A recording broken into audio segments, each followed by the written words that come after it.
Six Gun Productions. New media, new rules.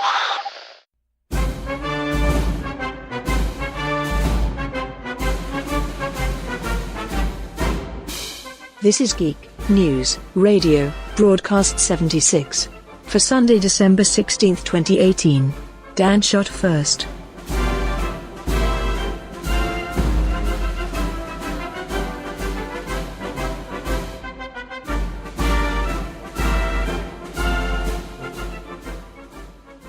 Hello and welcome to Geek News Radio episode 76. I'm Fab in Hamburg. And I'm Dan in Liverpool. Hey, nice to have you back. We had a lot of people requesting you. Yeah, that's nice. To come back on the show. Thank you all those people who requested that.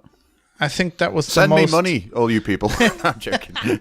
It's nice that you've sent requests, but send cold hard cash. No, don't really. It's fine. That's another reason to finally get the Patreon. I've been threatening a Patreon for about 2 years. Oh, right, yeah. Gotta get that set up. Yeah, we never had that much feedback, I think. Oh, wow. That was nice. So yeah, people love that. People love like LO's back.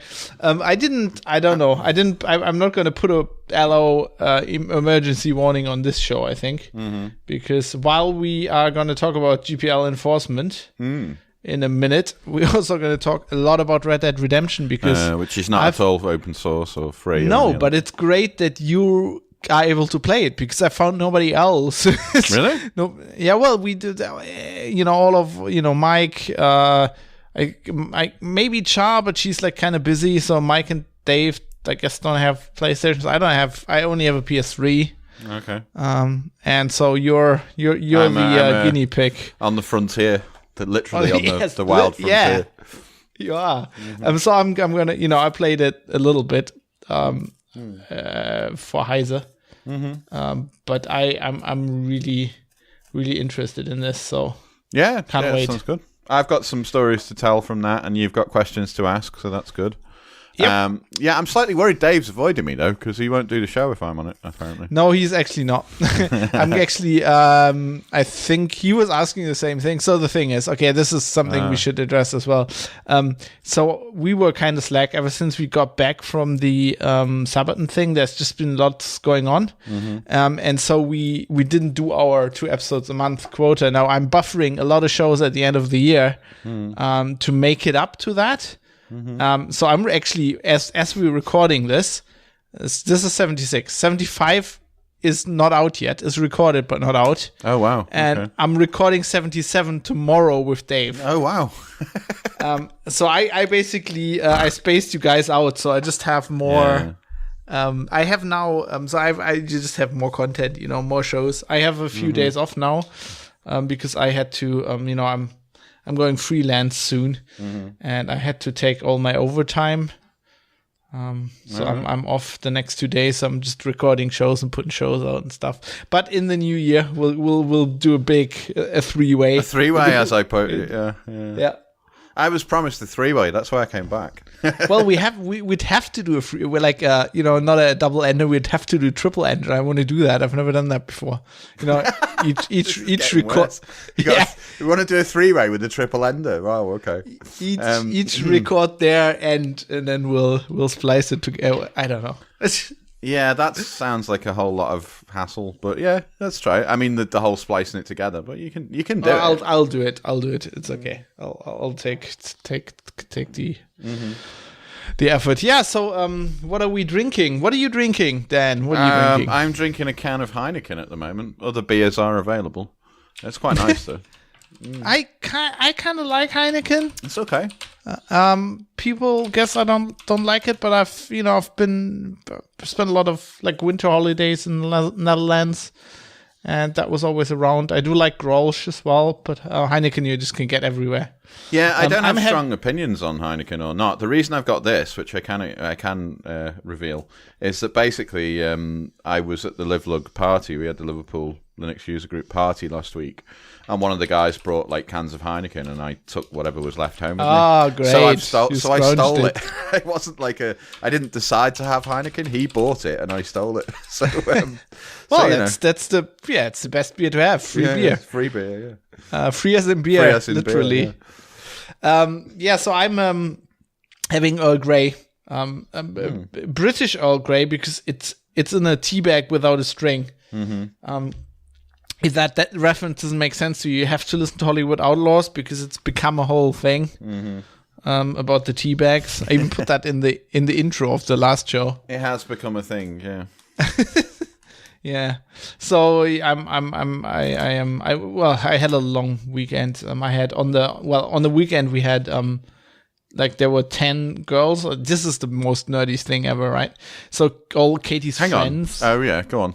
Yeah, it was when you went, I'm in. really knackered because on the weekend there were 10 girls there, and I'm like, girls, go on, go ahead. Yeah, but the thing is, so they flew in from literally Berlin and everywhere to make Christmas cookies, bake and stuff. And so what do I do with all these girls around?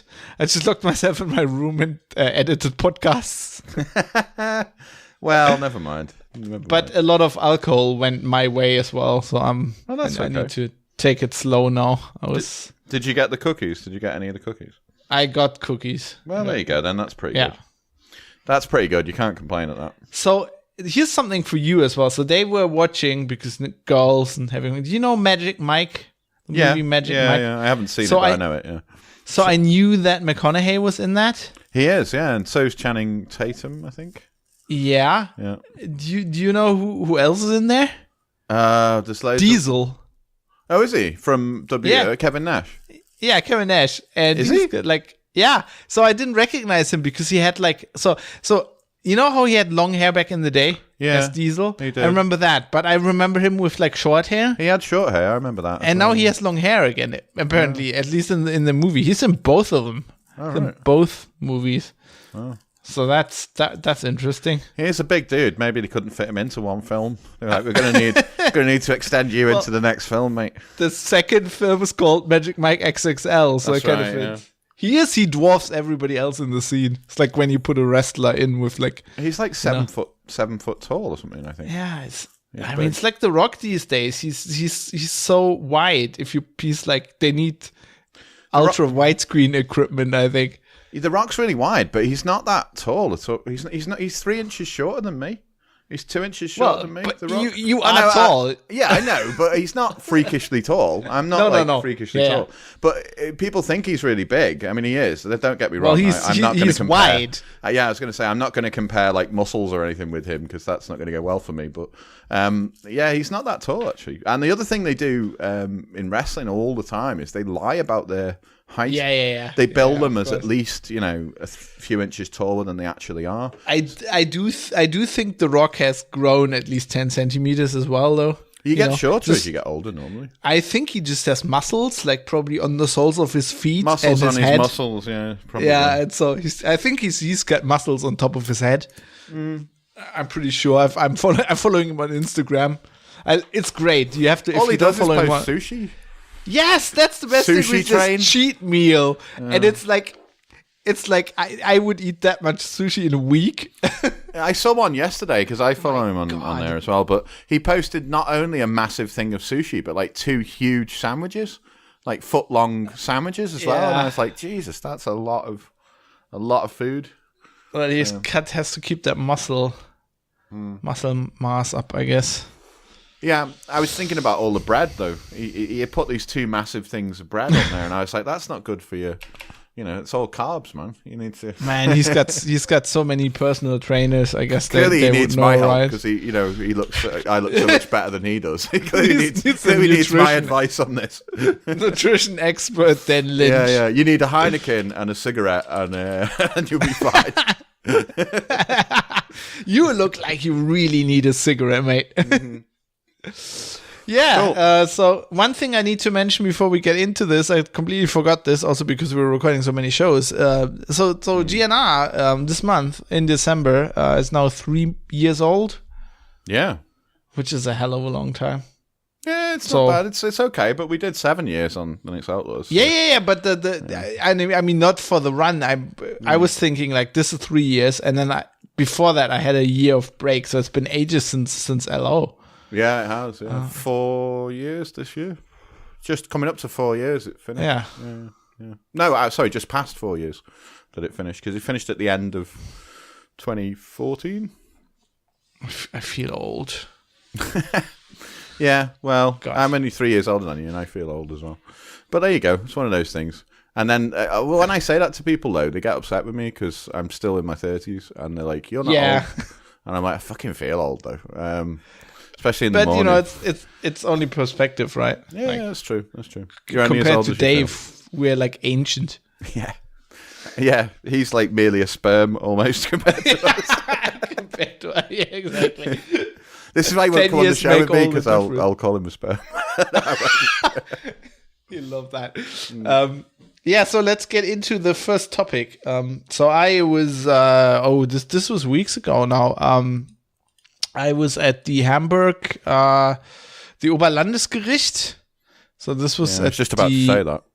End of November. At the end of November, So I don't know what that would be. It's like the second highest court. Oh, okay, like the Supreme Court or something, or the second highest. It's there's two hierarchies. One's for civil cases and one's for because we have a different legal system. So there's civil cases and there's criminal cases, right? Yeah. And it's the second highest for civil cases. Okay, so that's like where people try and get damages mostly. It seems like. It just gets escalated. You can lose a case in one court, in a legal case, a criminal case, and still have charges brought against you for compensation. Certainly in America, you can. I don't know how it works in Germany. In Germany as well, but it kind of depends. In Germany, is a very we have a Roman legal system, so it works. It's not a precedent-based system. It doesn't work like the one in the UK or the US. Yeah. And also, there's certain if certain court has ruled something, then here another that sounds confusing. It sounds like Mad Max or something. It's kind of like two go in, one comes out. If you have a criminal case here and you're like, okay, so this guy injured me, right? And if the criminal court says, well, no, you actually didn't prove that, right? Yeah. Then I think I'm not a lawyer. I preface this whole thing with saying I'm not a lawyer. This does not constitute legal advice. Obviously. Then I guess the civil court will say, well, you just went to criminal court. We're not going to do the same procedure. I guess not quite like in the US. But here it's the Land is like the federal state, right? So it's Hamburg, which conveniently is also a city. The only court above that would be the Bundesgerichtshof. So does that mean that Hamburg is Hamburg, like New York is New York? Yes, oh, that's amazing. I never knew that. So good they named it twice. I find it really annoying because you fill that in when you have a postal thing, right? Yeah. And you go on what city you are in Hamburg, and it goes federal state, which in Germany, that is stupid anyway. I think they only have that in computer, in web apps, because they took it over from the US. Because in Germany, we don't have town names twice. I mean, there are a few exceptions. There are two Frankfurts. But you will put so there's Frankfurt, Main, and Oder, which is the two rivers they're at. So you will put something in brackets behind that. So you don't have to say Duisburg, where I'm born, is in North Rhine-Westphalia, because there's only one Duisburg in Germany. And so that's stupid anyway. But then when you come to Hamburg, you put in city, Hamburg, federal state. Hamburg, obviously. What else Bremen? What else would it be? Lower Saxony. I don't know. Yeah, so that is weird. Anyway, so there was this story for years. There has been a thing going on with a German. I think he lives in Austria now, but he also has a German passport. So it's I'm just gonna say he's German. Okay. They love the Austrians when you call them. Yeah, German. they'll send me the mail. Dan is innocent in this. Arnie will be on to you because he's an Austrian, isn't he? He's not going to stand for that. So Christoph Hellwig, is a Linux developer, and he is suing VMware. Okay. Because he has copyright in some networking stuff. I already something in the kernel, is it? Yeah, it's in the kernel. It's radix trees. He has. Okay. He has copyright, like he has code there. There's it wasn't networking. It's SCSI. It's like a SCSI Does anyone use subsystem. SCSI still? I don't know. Well, so this is like virtualization, right? So basically, he's saying, so VMware has a thing called VM Linux, which is like their distribution. It's like no, it's not a distribution. It's like a kernel thing. So it's for the virtualization, right? Yeah. It's like a kernel module. I think what it does is, I might be wrong. Yeah, it does some kernel stuff. I think it's used to plug in Linux drivers to their hypervisor. Yeah. Okay. Yeah. But like they were not really going into the case, and I can explain in a second why. But so the software product in contention is ESXi. And so he's saying, they took my GPL source code and put it in ESXi, which is proprietary. Yeah, and so I think they need to. They're not, they're not in compliance, so they need to stop, like, distributing ESXi. We've in LO times, we've talked with Bradley quite a lot about this, and so he's involved as well, kind of, because Conservancy has been supporting Hellwig. Yeah. With this case, and I guess so. In the show notes, I'll link a statement by Conservancy. I think they've been. Since 2014, they've been involved in this. But so basically, he brought this case in a lower court in Hamburg, and the reason why it's in Hamburg is because. So in Germany, we talked about this on LO as well back in the day. In Germany, we have a thing called fliegender Gerichtsstand. I love the way things sounded. Awesome, isn't it? Like, fliegender Gerichtsstand. So it means flying jurisdiction, basically. Yeah. So in German law, because German law is very, very, very arcane, any crime or whatever, or a lot of things that happen on the internet. So usually in Germany, so if I rob somebody, right? Yeah. And there's a court case, then that will be at the court where that crime happened. But if it's a civil case, if I'm suing a company, then usually, let's say over a contract, then usually in the contract it says, well, our jurisdiction is like, let's say Hamburg. Because our company is in Hamburg. And it will either be where their company is situated or where I'm situated. Yeah. And that court will have jurisdiction. Now, if it's an internet thing, they say, well, because the internet is everywhere, it's flying jurisdiction. It's up in the air. And then you can pick where you sue. Yeah. And in Germany, if you have a copyright case, you sue in Hamburg. Because that's got the best record of enforcing it's just... They've just established over the years that they're very copyright, pro-copyright. So all the, when all the cases happen because of the illegal copying, movie piracy and stuff like that. The cases would always be brought in Hamburg because the court has shown that they're like, okay, they're really friendly to this. But another reason would also be because they know what they're doing. They had software cases here as well, so the court knows the subject matter, at least at least a little bit, and so they had Hellwig sued VMware in a lower court, and the lower court said. We're not going to look at, so this was like last year, I think. We're not going to look at your, last year in summer, I guess. We're not going to look at your case at all. Like, we're not going to look at the merit of your case because you have a problem with procedure here. And they said he didn't prove to their satisfaction that VMware had taken his code. Okay. Or that he actually had copyright in the kernel. Because I know, how it is. It's not that easy because the kernel isn't done by one person. There's a lot of persons. And there's the question, when is like, how many lines of code do you need for it to be like a work, and to be relevant? And they said, well, this is not, you haven't shown this, so we are not taking the case. So he went and appealed, and the OLG, or as it's known officially, the Hanseatische Oberlandesgericht Hamburg. Yeah. Well, that's the appeals court.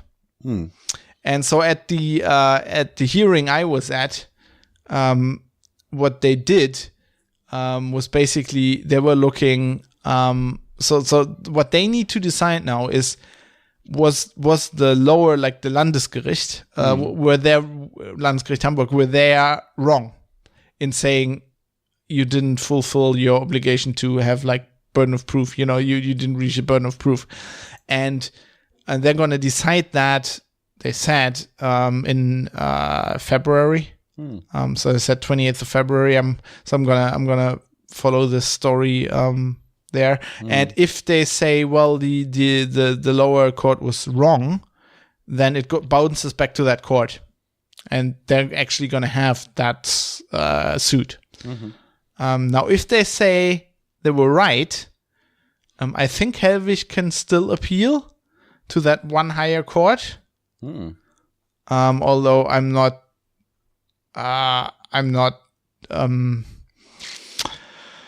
It's not sure how successful that will be, because German courts, like one appeal, yes, they sometimes take that back. But like if you appeal another time, it's very unlikely that the higher court's going to say, well, they were all wrong.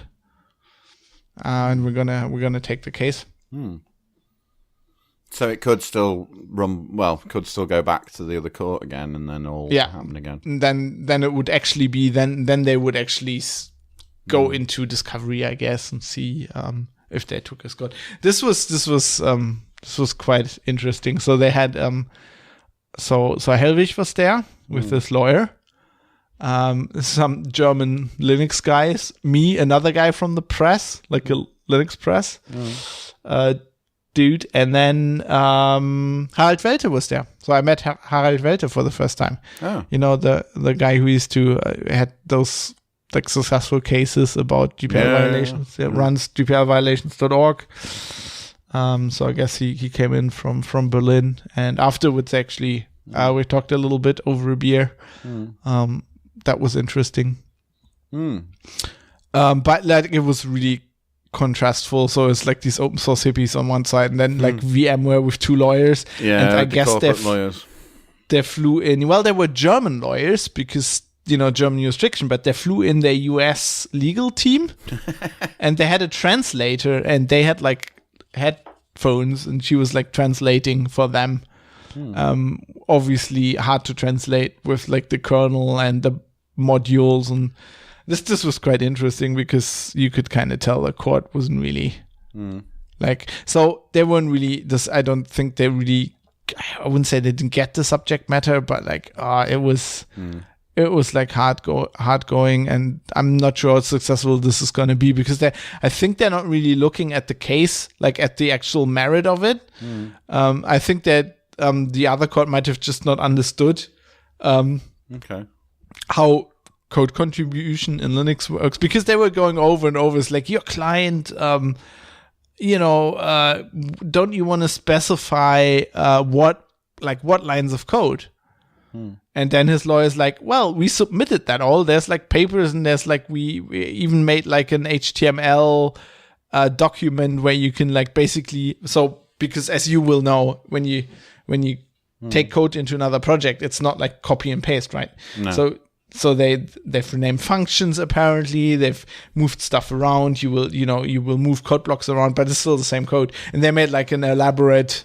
I think Hellwig actually made that, but like they had some code where it actually shows, like on Git web, where it's like red and green, and it's like here that code went there. And I think the court might have not. I think, yeah, might have been a bit. I was going to question how they can prove that, because if it's on GitHub or whatever it might be, then fair enough. But I was wondering whether the court, because VMware are not going to reveal any proprietary code unless legally they have no choice. So if they go back into discovery and all that, as the case goes back to the other court and they go into discovery, is there a situation where the court could say we need to see some people from our whatever technical team, if they have one, which is doubtful, need to see some of your code to VMware? Yeah. Can I that think happen? well they yes, and they will have an expert. But I think if it goes back to the other court, that will be great for Hellwig. And then they can actually get into discovery. So the problem now is Hellwig said, so as I understood all this, I mean, they weren't talking about in detail because they had submitted all the papers before, right? And they had written back and forth and they were just amending that, but I hadn't seen the original documents, right? Because obviously they're submitted to the court. You don't see them, they're not public. So as far as I understand, it's like Hellwig and his lawyer submitted all this stuff. So they showed his code, like from Git in the kernel, obviously, and then they did some reverse engineering of the VMware code, right? And extracting that and then comparing that, and we're then saying, well, we have submitted all of this to you, to the court. It's all in there, but then the court was like, yeah, but like. Don't you want to specify that? And then he was like, oh, well, it's all in there. The lawyer was like, it's all in there. Also, he wasn't saying that, but he was basically like saying, if you don't understand that, right, ask like an expert. You know how courts can get like, what's the technical term? I have to translate that. In Germany, it's Gutachter. It's called Gutachter. I don't know. It's like a consultant or an expert witness or something like that. Yeah. So you get somebody in who's like neutral, or both sides get experts in, and then they were saying, well, an expert can explain to you how this code, how we came to that, right? Even though we don't have the source code, how we decompiled or whatever that code. But the code was going on. It's like, well, you don't understand how the civil, like how the process works, because you need to prove to us, or you need to like have like a certain burden of proof that this has happened, and the expert would come in later when it's discovery. They were saying like you can't get an expert in at this point. At least that's how I understood it. So it's a bit weird. So VMware said, well, they submitted this to us. We internally actually had a team and people looked at the code, at our code, and looked at his code, which is public, and we made sure that there is like, that they didn't say they didn't copy the code. So this is, I think they're not disputing that. What they are saying is, as far as I can understand, they're saying it's not copyrightable. So one of the arguments was that the code they're talking about, according to VMware, the lawyer from Hellwig didn't comment on this, is 149 lines of code, which is 0.07% of ESXi source code. So that was the other question the judge was going on. It's like, it's not quite clear if this is like a work. Also, the problem under German law is, so for most of the stuff, Hellwig didn't initially write the code. There was another contributor, as far as I can understood this, there was another contributor who wrote code, sent it to a maintainer, and I think Hellwig was the maintainer. I'm not sure, but the Linux kernel guys decided we can't take the code like this, and Hellwig rewrote it with the guy. So in under German law, as far as I can understand, you can't claim that this is your copyright, but there's a thing that's like, it's called like derivative copyright or something like this. Yeah, derivative works or whatever. It's basically if we two of us work together and you write code and I'll help you develop it and I fix like important stuff, right? Then we both have like a shared copyright, and you can claim that. So like somebody who, like, if you write a novel and if I'm like contributing meaningfully to it, I have like shared contributor copyright or something like that. And so they were basically saying Hellwig's lawyer was basically saying that he has that, but the judge was like, we will deliberate on this, but this is a problem. We're not quite sure that there's been enough original work on part of your client. And then also VMware with that 149 lines, to which Hellwig's lawyer basically said, well, it's not all about like quantity. It's also about quality and stuff. Yeah. If you contribute 10 lines that do something really vital to the thing, then it's then it's still really important. It could be a function that does something vital to the whole system. Yes, and I mean, at this point, I think everything's up in the air, but it didn't felt good to me from Hellwig's perspective how the court reacted. For a long part at the beginning, they were saying, "Well, we agree with the other court on this and this and this and this. We're gonna look at it, but we agree with them." And it just sounds like, their argument is kind of like, it sounds like once the case moves on. Hellwig will have a good argument. Yeah. Especially because VMware never said they didn't copy the code, so that's not in contention. It's the question is if it's copyrightable. Okay. But what is against him is that it didn't sound like this court is gonna say we're gonna look at it. I think their contention is the burden of proof under German law, of course, falls with the guy who's bringing the case, right? Yeah, the plaintiff, as they call them in America. And they're basically saying you need to make it put it in easy terms, which is probably a bit wrong, but I'm just trying to make this understandable. Mm-hmm. So they're basically saying, no, you need to demonstrate to us that they did something wrong to you. You can't just go, here, got some stuff, it looks like it, let's go into discovery and see what we'll find, right? So that was VMware's argument as well. It's like a fishing expedition. It's like they're not telling us exactly what the problem is. I think Hellwig did. I think that was like a tactic. So this was like Hellwig's lawyer. Like I don't think was the same caliber as the VMware one. I'm not saying he was bad, but he just like immediately from the look, like the VMware, they had two guys, right? And the main lawyer looked like Jethro from NCIS. Wow. Just picture him in a sharp suit. So in another kind of product tie-in for us, linking to our other successful podcast, Hollywood Outlaws, they basically had like Money Chandler, and he had the other guy. He had Belk, yeah. So I was reminded of that. Actually, I was sitting there, I was thinking Money Chandler quite a bit because he was actually like completely leaving aside who's right here and who's the better argument. Mm-hmm. The other lawyer was a much better actor, and he was playing for the court. Mm-hmm. Now, depending on the court, I've been when I did like back in the day when I was like at a local newspaper and did internship there, right? I did some court reporting, and this is in Germany.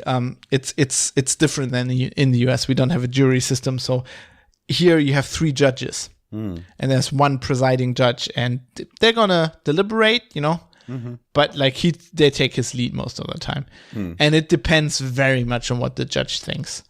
And playing for the judge can, like as a attorney, can go, like it can work, if you get the judge on your side. But there's some judges who really hate that, and if they have a feel that like an attorney is trying to do that, they'll have an uphill battle.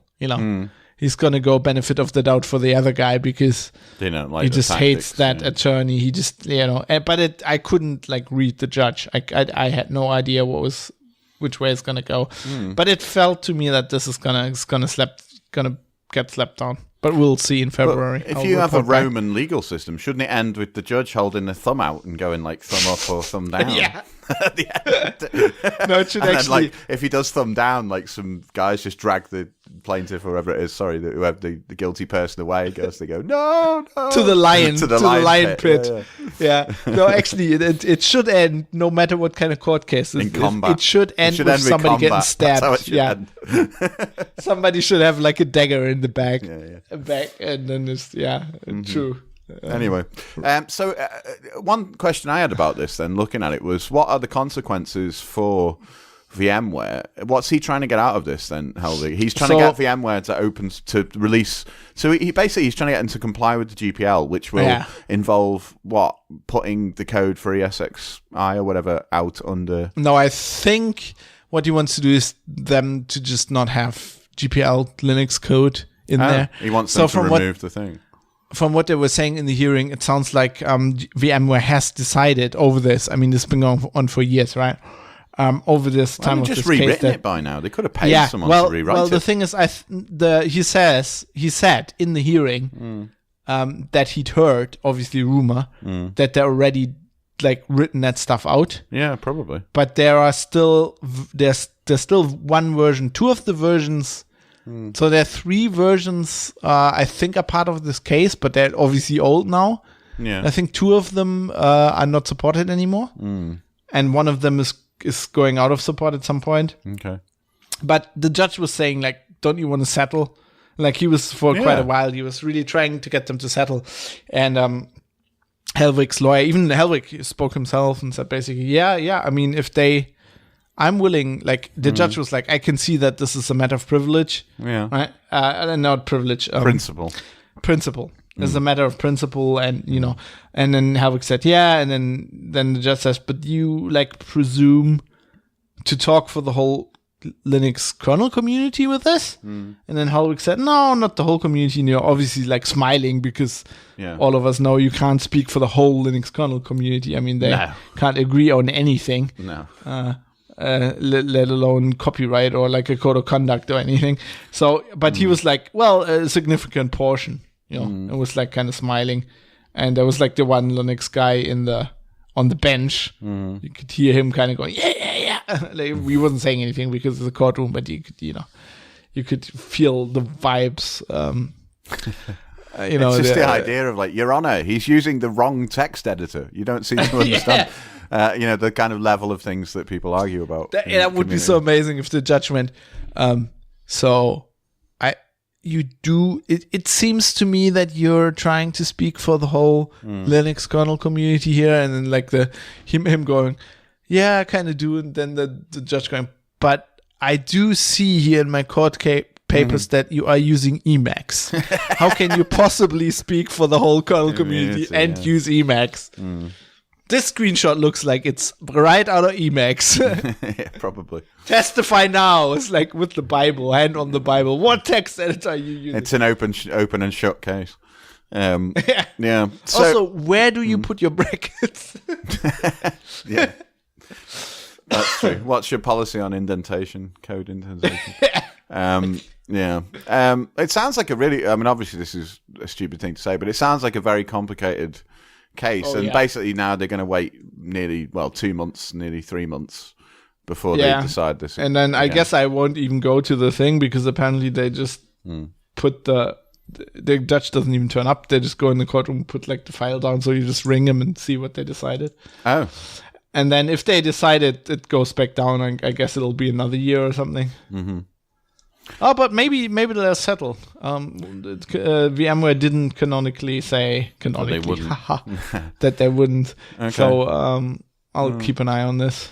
Yeah, it just seems a bit mad to me that VMware, being such a huge company with so much money and all the rest of it, haven't just, as you say, well, he's not going to take money. In other cases, if it was somebody who wasn't doing it on principle, who was like, I want some money, they'd probably just pay them off. But in this case, why haven't they just said, why haven't they already just written the code themselves or done something else? I think because they have a version. I mean, this is like, it's not like that easy to do, to get that out of your hypervisor or whatever. You know what I mean? It'll be that'll be hard to do. Also, I think I could be wrong, but this feels like this stems from a time when VMware was a smaller company. Mm-hmm. It's not. I don't think they would do this now. Like take code out of Linux and especially in today's climate where all the big companies like Microsoft and whatever and VMware as well try to be like we're open source friendly. We love open source. So I think this is more from the era of the GPL being a cancer bomber kind of era. And they're just probably, they probably got, maybe when this case was brought, they were already writing it out of the code, and they're so like, oh, we don't want to lose this, we're already getting it out. Or maybe they started writing it out when when he sued them. Who knows? I don't know. It's a bit of a minefield trying to work all that out. I can say I had a lot of fun going to court, being court reporter. As a tech journalist, you don't get to go out of the house often. So I feel like a real journalist whenever I do something like this. Yeah, and you should also at some point, if you get bored or you're ready to go home, just shout something out so the judge can go, "You're in contempt of court, bailiff. Bailiff, get him out of here." And as he drags you out, that'll really do your street cred. I was sitting there, right? I was thinking of Bosch, right? I was sitting there with my little flip note thing, like the guy in Bosch, the reporter, sitting there scribbling, and I was like, I better make sure my phone's out. Like if my phone rings now, he's gonna put me in contempt of the court. Sure, and then I thought, does that exist in Germany? Like, what is that even called? I don't know. But I was like, just having this, you're in contempt of the court. I was just having like this Bosch You're image. out of here. Yeah. Yeah. God damn it, Harry, that's the judge. Yeah, damn it, Harry, that's the judge. Yeah. Awesome. So you're going to report back on that at some point. I will. And another last thing. So if you go to the link in the show notes, I put a link in there, which is a story I wrote for Heise, which is obviously German. It's in German, yeah. But you can just look at the image of the court. I'm looking at building. it now, yeah. Isn't that a bloody amazing court building? It looks like it is. Did you take that photo or did someone? Yeah. Else? Okay. Because it looks like the sky's been darkened behind it because it's really ominous. The clouds and everything, it's really black. Well, actually, I took this with my phone. Oh, wow. So I had to up the contrast a bit. Maybe I did it too much. No, that's fine. It's just the court's in sunlight or light, it looks like, the building. And then behind it, it's like a black, ominous sky. What it is, it's like HDR. And, the HDR mode on the phone. But then I pushed it a little bit because I like the ominous look. Actually, Katie saw that photo. She's like, you should Photoshop really dark clouds and then have like a headline with a, Satan takes over the court in Hamburg. Ominous clouds over the GPL or something. Oh, yeah, that's good. Yeah, it's something like that. Yeah. Yeah. Well, I'll do that if he loses. I'll take that picture and just like Photoshop like lightning into there. Yeah, that's true. Hitting the top of the building look quite good. And then have like Stallman like looking out of the clouds, throwing lightning bolts. Like those pictures of like the like Da Vinci or whatever drawings of like Zeus like with lightning bolts. Yeah. I'll just use that and Photoshop Stallman's head in. That'll work. The hair is quite similar looking. They got beards. Yeah, beard, hair is the same. That'll work. Yeah. So we wait to find out what happens with that then. Yep. But, I'll also link to the Conservancy statement as well, so if you want to read that. Cool. So should we talk about something completely proprietary and evil? Completely unfree. Unfree, yeah. Free as in Heineken beer. No, not even that. It's not even that. No, game. it's yeah. Well, it was £49 in the UK, £50, which is kind of standard for a new release game on the PS4, but it's not. It's not a cheap thing. It's a AAA game. It's a AAA game. I think it's been in development for. Oh, hang on, my phone's not on silent. That's really unprofessional. That's the lawyer. That's the judge holding you in contempt. You're out of the podcast. Yeah. You're out of here. I thought no. It says it's on. What I'm going to turn the ringer down. What's happened is I've put it onto priority mode, and somebody sent me a text, which apparently means they're on the priority list. But that's fine. It's a priority text message. It's a priority message from Starfleet Command. Basically. So Red Dead Redemption 2. I've been I have been playing it, but I haven't as much time as I would have liked to play it. So I'm only about 40% through the story, I think. Whoa, only? Yeah. Well, I played it for 2 hours for Heise, so that's all of my knowledge. Okay, I just played through the tutorial, basically. So you played the original, didn't you, I think? I played the original religiously. I think I finished it 3 times. Wow. So you probably know the original better than I do then, because I never got to the end. I got something happened and my copy went missing, and I just thought I'll come back to it later, and I never have. I lost about a semester Wow. Of my studies to this game. I loved it so much. So for anyone who doesn't know, who's listening, it's a Western game essentially, where you can cowboy around on your horse and do all the sort of things you'd expect. So this game is set before, chronologically in the story or the world of the game is set before the events of Red Dead Redemption. And you meet, like, quite in the beginning, you meet, like, John Marston, right? You do, you rescue him, which is not really a spoiler. You have to rescue him from a situation. Like in the tutorial. Also, like when we were playing it, like I was playing live on stream with like a colleague for Heise. You know, in the very beginning where he says, like, go to the barn. Yeah. Like, we couldn't find the barn for like 20 minutes. Oh, yeah. I've had terrible because we couldn't trouble. read the map. Yeah, the map's a bit odd. It's really annoying because in some ways, so if you think of GTA, for people who've played GTA, very often clear that map. Yeah, well, you're in a city usually, aren't you? Even if you're not in a city, you're in somewhere with like roads. So you can't drive your car off-road very easily. In some parts you can, in some parts you can't. But what really annoys me sometimes about this game is you put a waypoint is on the map that you've got to go to. And when you actually open the map and look at the route that it's telling you to go, it's the longest fucking route in the world. And you could just all you need to do is cut across a field and you've halved your journey time or something. And I don't know, I suppose you're supposed to be good and go around the roads and stuff. But yeah, it's not. What's the point? You're a cowboy, right? Yeah, and you're on a horse and like often, in GTA, it kind of even makes sense. I mean, you couldn't go like cross country, but even then you can sometimes. But it's like the conceit is that you don't want to attract the police, right? Yeah, exactly. Like in the West, who the fuck cares if you're riding across a field? Get your horse off my field. Although you say that, but if you ride through like so I did this by mistake on the game. I didn't realize that if you ride through a field with like crops in it, sometimes the farmer will be there and he'll shoot at you, and like that's okay. He'll get pissed off because you're trampling his crops. And that's understandable. I like that. So what I found really like when we played it, I really found it looks great. I definitely like from that few hours I thought it's well worth the money. But the one downside I found was like the controls are so fucking convoluted. They are that a bit, like so we were like in town. And so the colleague was playing it, right? And there's you have to negotiate with this guy. So you're in town with some prostitutes, and then there's like one of them gets in trouble with this guy, and then you have a choice to either calm him down or fight him. Yeah. And I love the music's great. The animations is great. So you have this thing where you see him. The game builds tension alone by like the typical Western move of the guy like slowly with his hand moving his coat, so he can get at his gun. So he's going for his gun, right? And you're supposed to like scare him, so you're not supposed to pull your gun or whatever.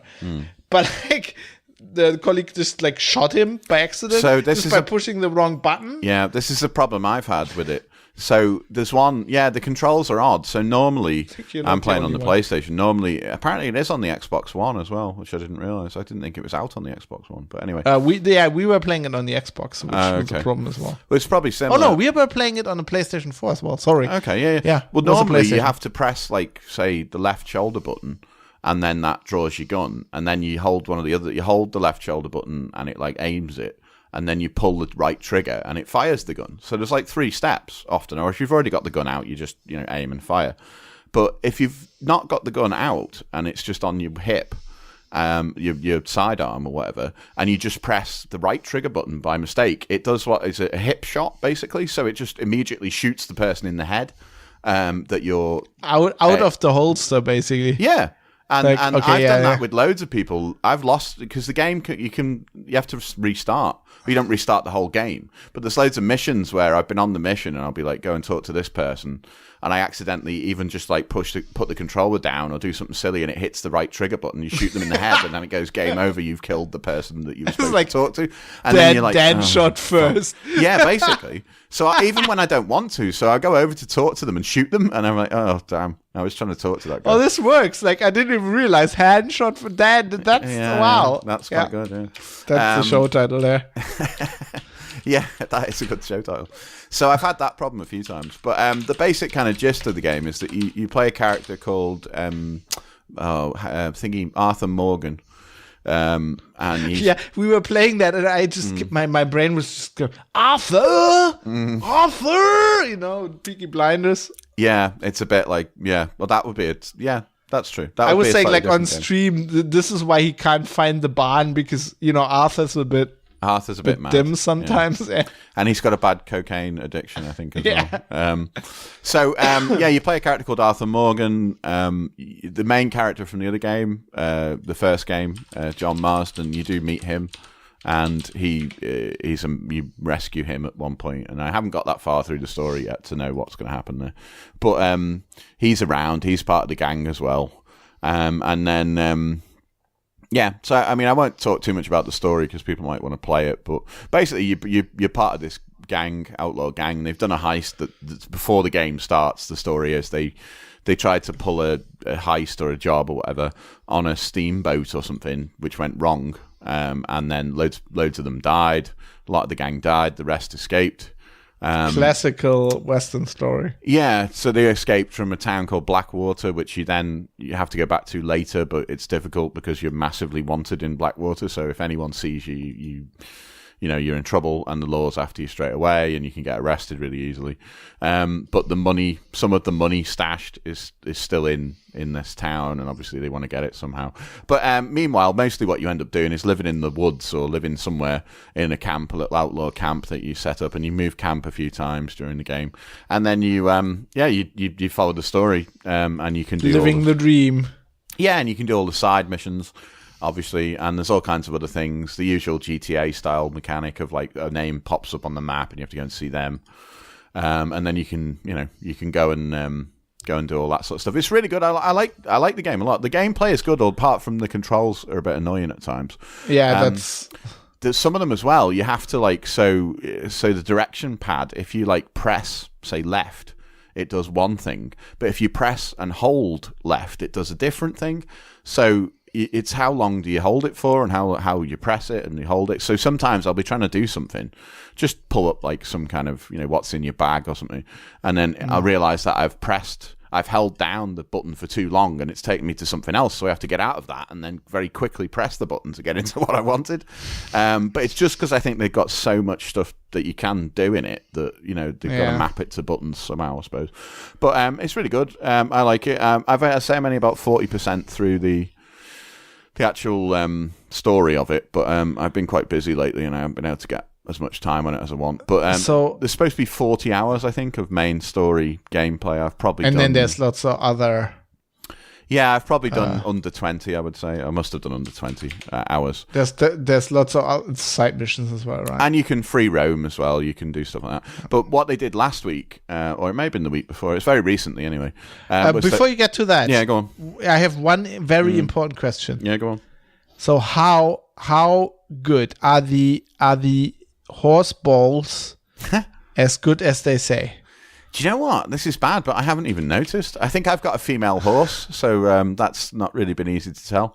So apparently people have noticed that they spent an amazing, so watch for this, that they spend an amazing amount of resources on animating the bollocks of the horses and the way they swing. Wow. I'm going to be looking for that. I'll have to report back. I don't know. I hadn't noticed. You'll be in for a treat. Oh, no, I'm fairly certain, because you get different horses and stuff as you go. Well, it's like you can rob horses and you can buy horses, and your horse can die as well, which is quite bad, obviously.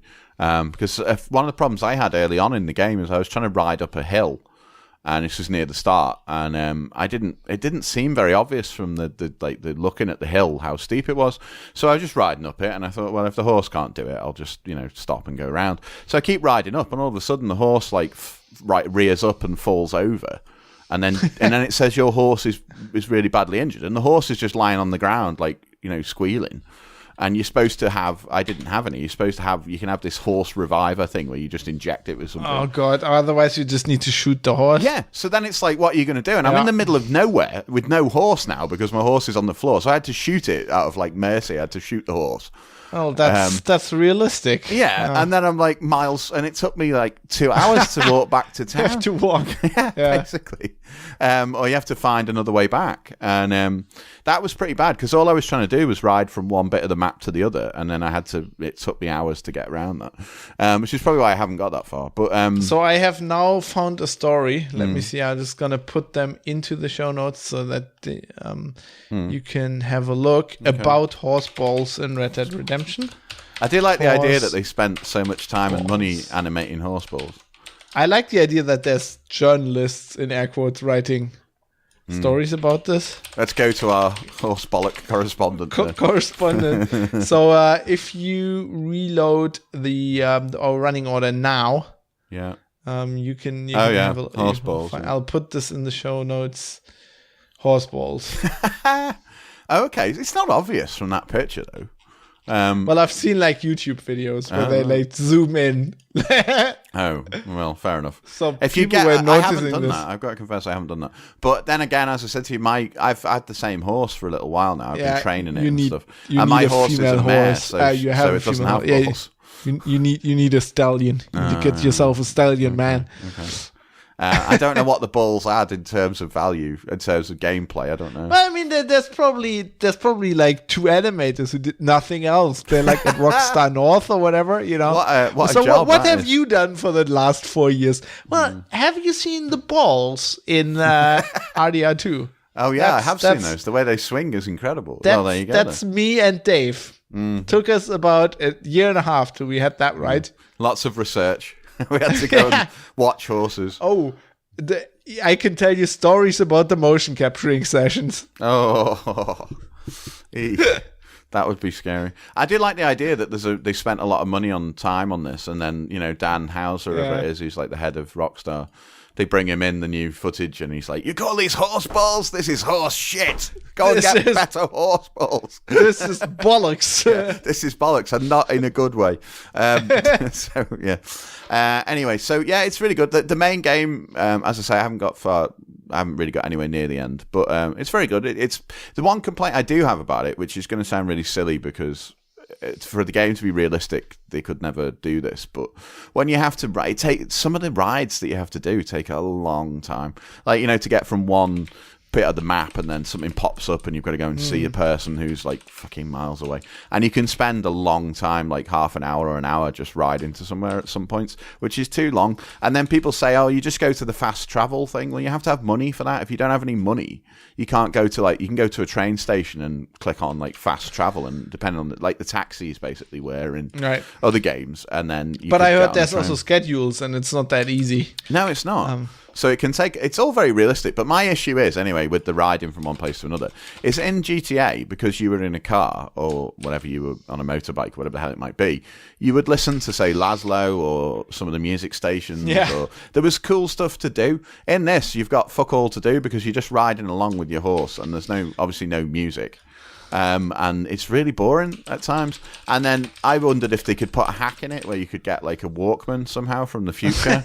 And then you could listen to music as you went along. Because I really miss Laszlo. I want to hear like Laszlo, but he's not in this. You have learned an important lesson about the West, which is it was fucking boring radios at times. Yeah, probably. Yeah. Probably. You know what drives me insane about this whole thing, and I've noticed this right from the beginning, and it's a pet peeve of mine, and it drives me fucking insane. The main character's hat is made out of leather. Mm-hmm. Like especially in the cutscenes, you can see it's obviously leather. It's got leather texture. It's got little nicks in it that are definitely nicks in leather. And you know me, I am, ever since I've been in Australia, I own a lot of cowboy hats. Very interested in cowboy hats. And as far as I can tell... And horse balls. Sorry, carry on. And horse balls, yeah, obviously. Leather cowboy hats are like an invention of the 20th century. Like they didn't... I mean, there must have been guys who made their own cowboy hats, right, out of leather. But and I like this. They got it right sometimes. The original cowboy hat was actually the bowler hat. So when you think about the West, I mean, this is set very late at the end, where the West is basically over as well, because, trains and stuff.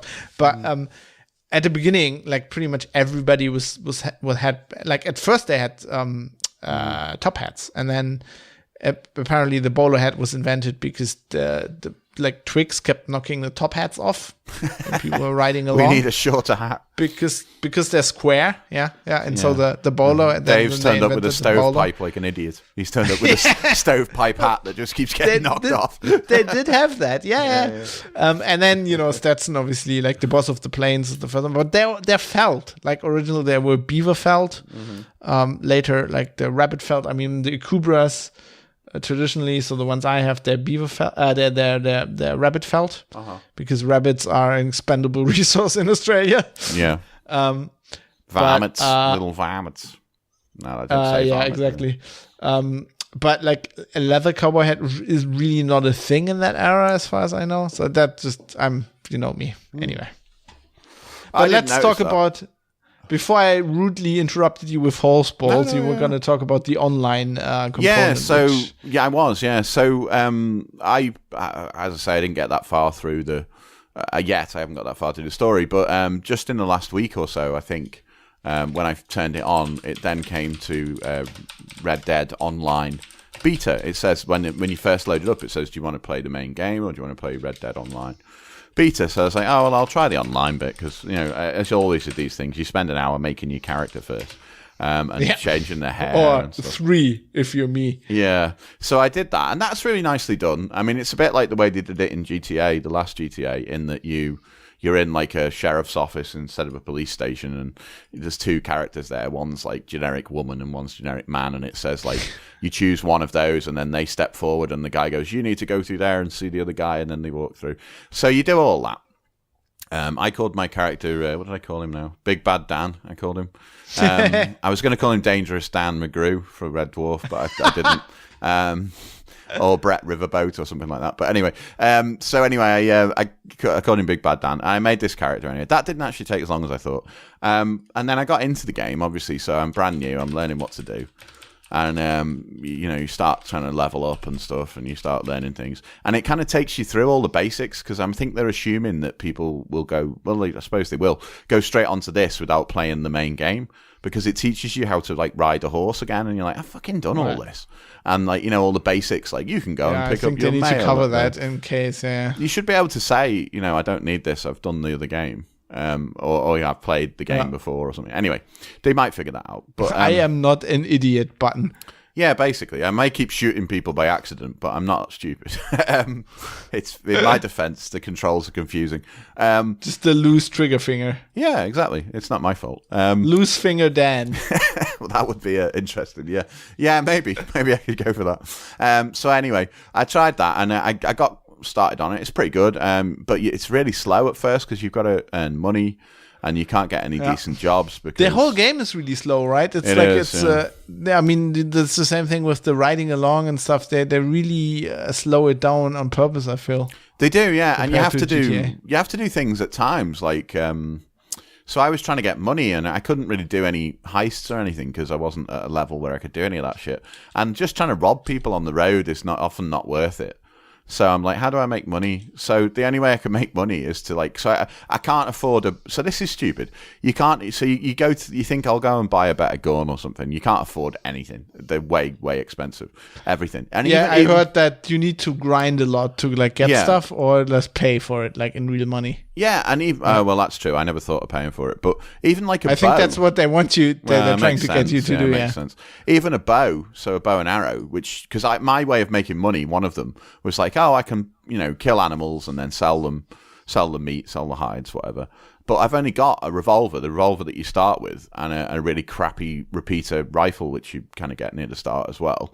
And I can't afford any of the weapons, so I was like, I'll go and get a bow because I'm really badly messing up these animal pelts by having to shoot them like a load of times, and I can't aim the gun very well because I've only got a revolver, so I'm just peppering these animals with like the revolver, and then it says you've attained a poor quality, buffalo pelt or something, and you're like, you really? I've just shot it like 6 times, and then like I'm gonna go and shooting the dough with his peacemaker. Like this meat tastes a bit of lead.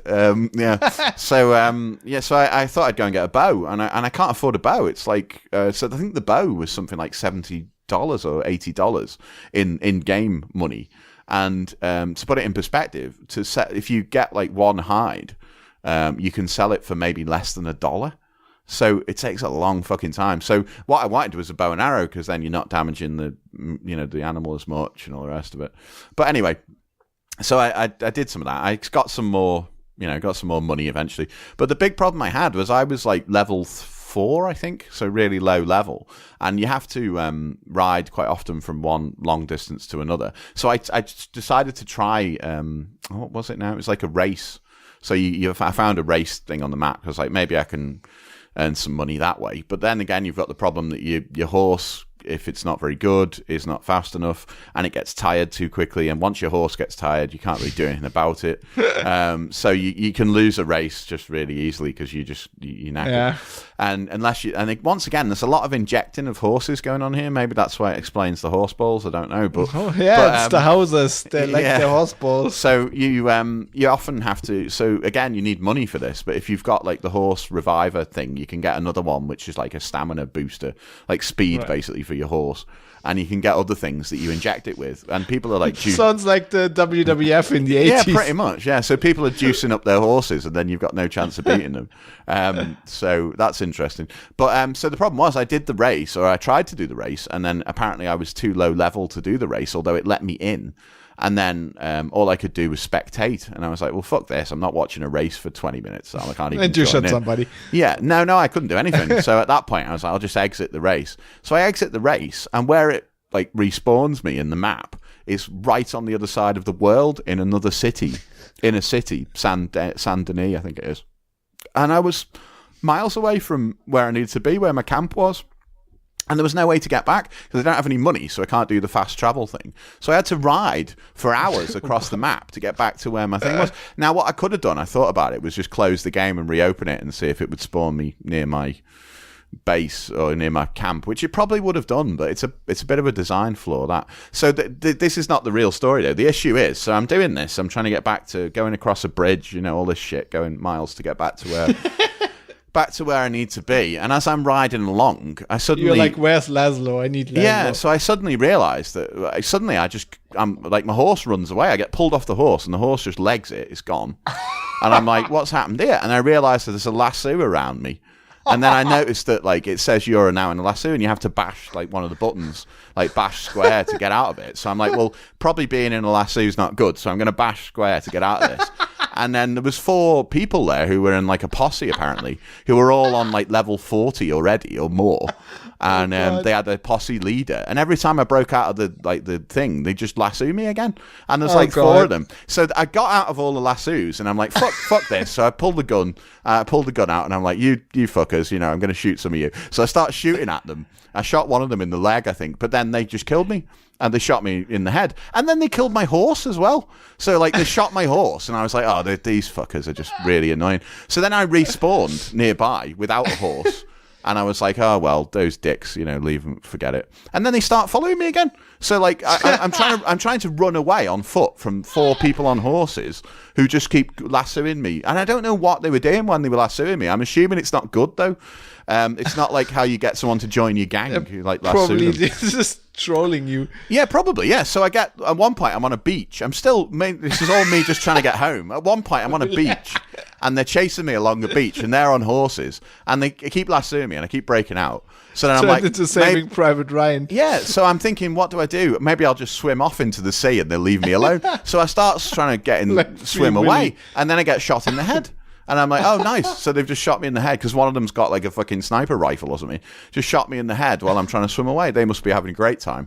And this continued for ages, and they followed me. Oh my God. They just bullied me. So they followed me right across the map for like ages, and I'm like, well, have you not got anything better to do? I've got no money. I've clearly got no money. Obviously not. They bought themselves to level 40, and now they're bored. Yeah, maybe. And so they had everything because they're on level 40. So basically, at this point, I was just spent ages trying to get back. I should have just quit and then respawned somewhere else, but I wasn't going to give them the satisfaction of quitting. I was like, you fuckers, I'm going to carry on. So they just kept killing me, and for ages, and they'd already killed my horse.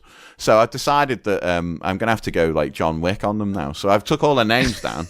This is how bad this got. I was like, writing your names down. So I wrote all their names down. And I was like, I'm going to come. I didn't speak to them because I just, couldn't be asked. And I have the voice thing switched off because I don't need to hear like little kids laughing at me. Like a normal person. Yeah, I have the little kids laughing at me while they're, abusing me and chasing me across a map while I've got like, I'm level 4 and they're level 40. So I didn't do that, but I wrote their names down. And I thought to myself, right, you fuckers, I'm going to get myself leveled up to wherever I need to be. Report. Yeah, and then, well, basically, they've made it onto my naughty list. If you've seen Deadpool, they very much made it onto my naughty list. So I'm like, right, you fuckers. So I'm going to level up, and I'm going to come back, and I'm going to fucking make you pay. Oh, this is like. So I was gonna say I was looking for a Western metaphor, right?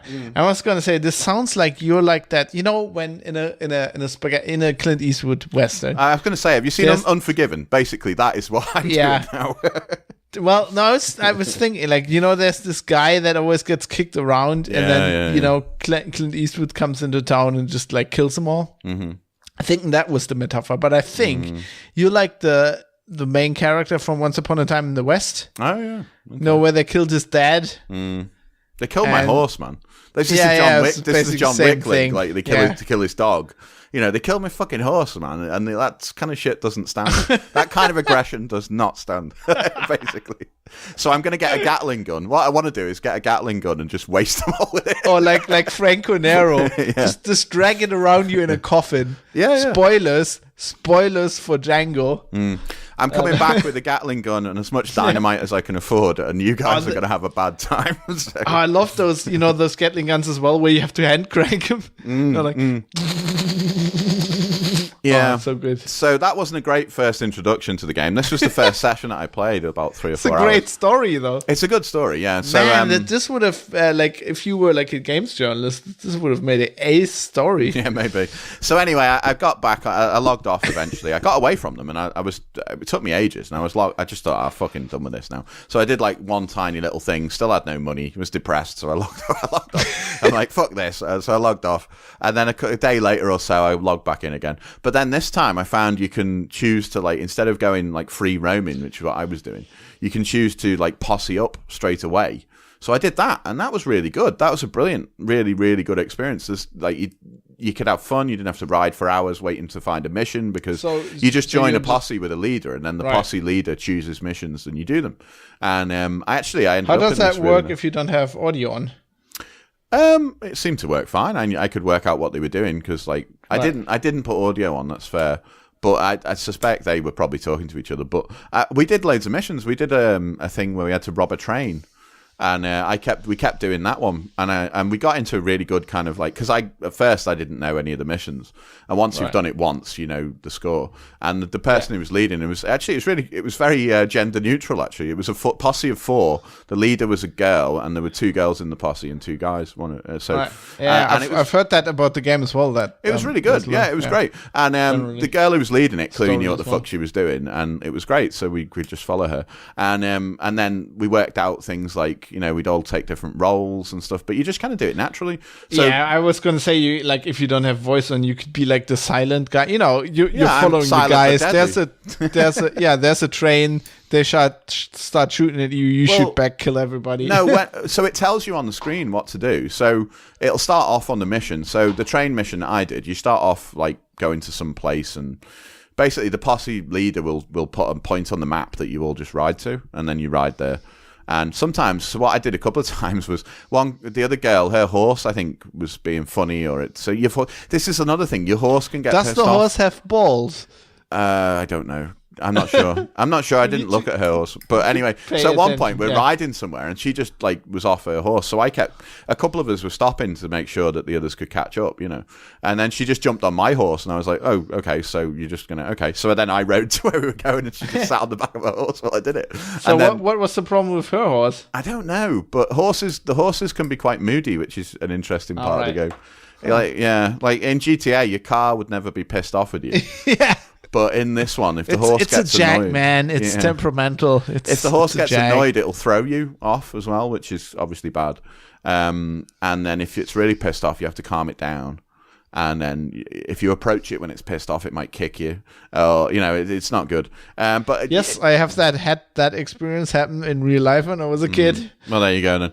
But no, this was really good. So we did that, and like, so it's really easy to do. You don't need I didn't need the voice on. All I did was like I went to the place where they put it on the map. They triggered the mission, and then on the screen it says, you know, follow this guy, one of the non-playable characters. And then you start to follow him, and he says, right, I need you to rob this train. The train pops up on the map.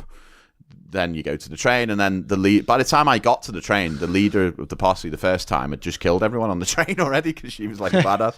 And she jumped on the train and killed everyone. So then it just said, get on the train. And I'm like, okay, so I get on the train, and then the mission train continues. job. Yeah, and the mission continues, and you take the train with you. And it was really good, actually. The train had 2 Gatling guns on it and something else. So I forget now. There was 2 Gatling guns. So basically, there's 4 people in the posse. So the other girl gets a Gatling gun and starts firing at people. So I'm like, oh, there's another Gatling gun. So I get one as well, and then I start firing at stuff. Meanwhile, somebody else is driving the train, which is not that exciting. Actually, I had to go at that. That's really fucking boring because you just got stop and go because it's a train. So like you're driving the train, and then so we did that, and then you take the train somewhere and you do a mission with the train, and we kept doing that, and we did that like twice, and then we did some other missions. But the good thing was that from that, you get like $15 maybe for each mission. So you start to kind of leap up a bit. So I went up from, I don't know, maybe $7 or something pathetic like that I had to like $50 in about an hour, less than an hour. Careful, kids. He's coming. He's got a very particular set of skills. I'm bringing the train with the Gatling guns. And a load of dynamite, but no, that was quite cool, actually. So I haven't really... Some friends of mine, I think, might be playing it, so maybe we'll form a proper posse at some point, but I haven't joined. So you have to join as well. You can have a temporary one. If you do the posse up thing, which I did, it just puts you in it just assigns people to gangs randomly. And I suppose it's potluck. I ended up with some people who were cool. And then... If you join, like on the other game, you had crews, I think they called them, didn't they? Which are like elite, what do they call them? Guilds or any of that shit. If you join one, then I think you're probably better off. So maybe those guys were picking on me because I didn't have any kind of backup or any of that stuff. I don't know. They were dicks anyway. They're all going to pay. The moral of this is they are all going to pay. So maybe not today, maybe not tomorrow, but soon they're going to pay. Maybe we can. We have friends. Maybe you can just put their names out, and anybody who's listening to this who's in Red Dead. Yeah, that's true. Yeah. No, I won't do that yet because I want to do it myself. You want the satisfaction. I want to be there when I want to pull the trigger. Otherwise, it's not quite as good. Yeah, okay. I can completely understand. What I really want to do is get them all sat on something with like a load of dynamite and then just put a bullet in it and blow the whole thing down while we're all sat on it. But then who knows? Then they'll just come back and lasso fight me. them. So I did have another thing. Another good, very quick story was so there's. As I was riding from one place to another, one of the things you can do to make money, which seems to be one of the best ways of making money, is you just randomly stumble across like a hideout, and it's not another human player's hideout. It's just something that's in the game, and so you find like a hideout, and there'll be some random, bad guys there, and if you kill them all, you can sometimes find like a treasure chest or something like that. Are they like in a camp or something? Yeah, they're in a camp. So there was one of them. The one I stumbled across, they were on a steamboat, but it was docked in like a little port, on a river, and I just stumbled across it in the woods. I saw it on the map, and I was like, I'll do this. Right. So I go through, and I'm wiping all these guys out. It took ages because there was loads of them. So I didn't have any decent weapons, so I had to keep hiding all the time. So anyway, I kill them all. It takes me a while. And then I go down to see what's in the boat. I'm like, there must be some cool shit in this boat. Next thing it says, you have been killed. You've been shot in the head with a bow and arrow. What? And I'm dead. And I'm like, oh.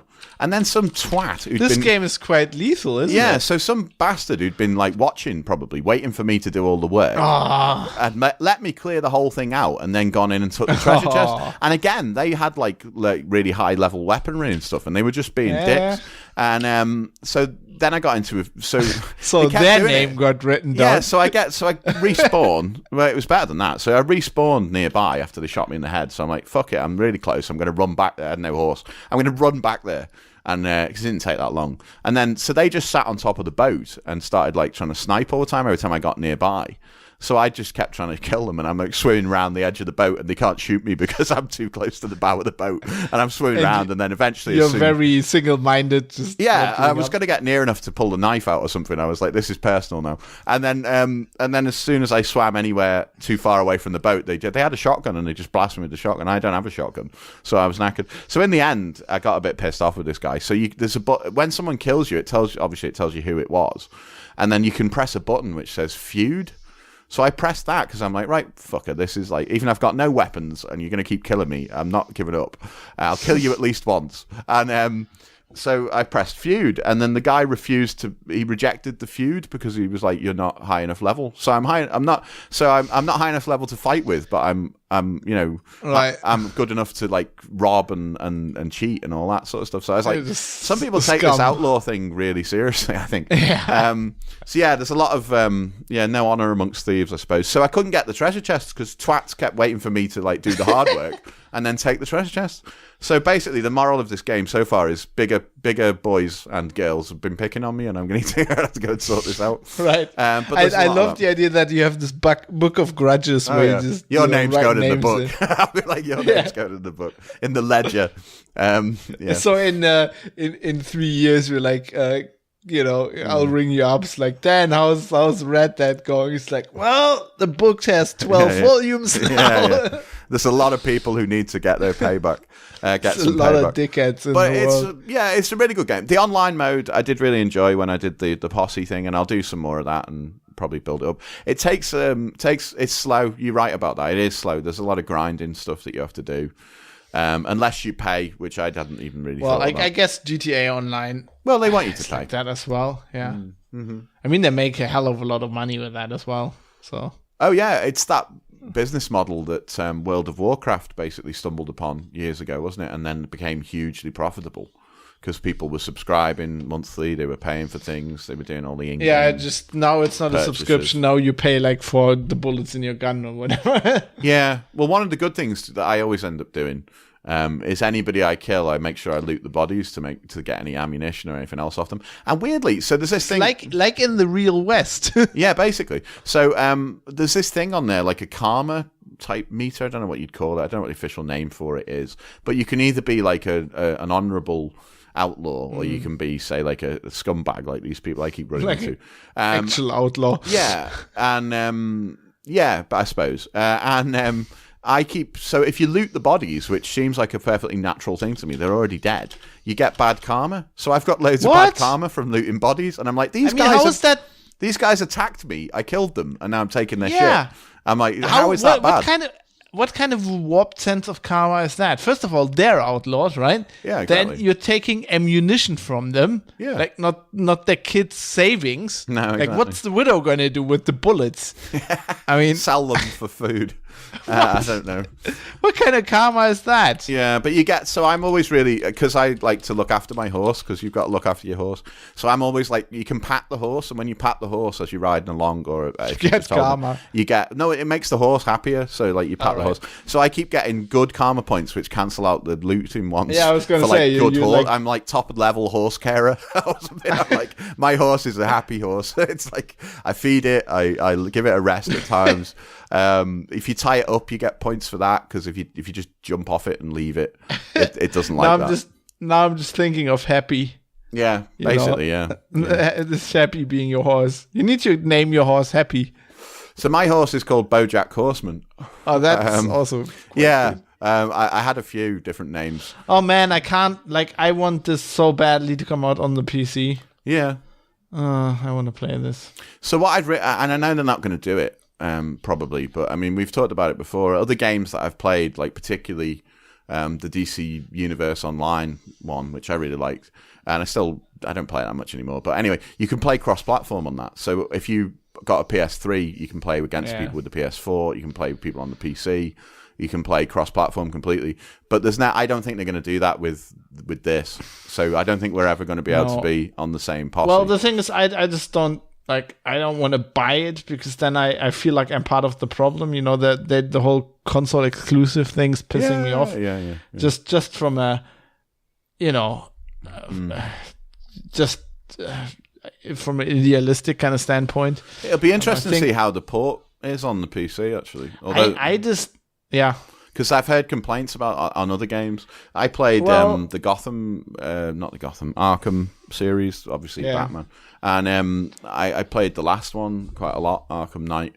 And a friend of mine who's a big PC gamer who doesn't do consoles waited for it to come out, because it came out months later again on the PC. And then there were all these complaints that the PC port was really bad, and there were serious issues with it. There's not really an excuse anymore, because if you think about it, they're not really ports anymore. I mean, the PS4 and the Xbox, there are PCs. Yeah, exactly. So I think the only thing they need to port would be like the controls, and that could be a problem, because obviously the controls are already bad as they are hard, let's say. And then you'd have a lot more buttons on a keyboard, at least, than you do but on not in a way that is with the controller it works, because you can press them without looking. True. Because they're kind of intuitive. On the keyboard, it's like, okay, uses now U, like pulling your gun out half is like K, pulling it out full is 9, shooting somebody in the head is like pause. That could go horribly wrong, and it's gone there in the past. I think my thing is just, I need to find, when I'm freelancing next year, and I can do whatever I want, I need to find a reason and somebody to pay me to write about the PS4 version. Yeah. So somebody just needs to send me the PS4 and Red Dead. This is flagrant. What's the word? I don't know.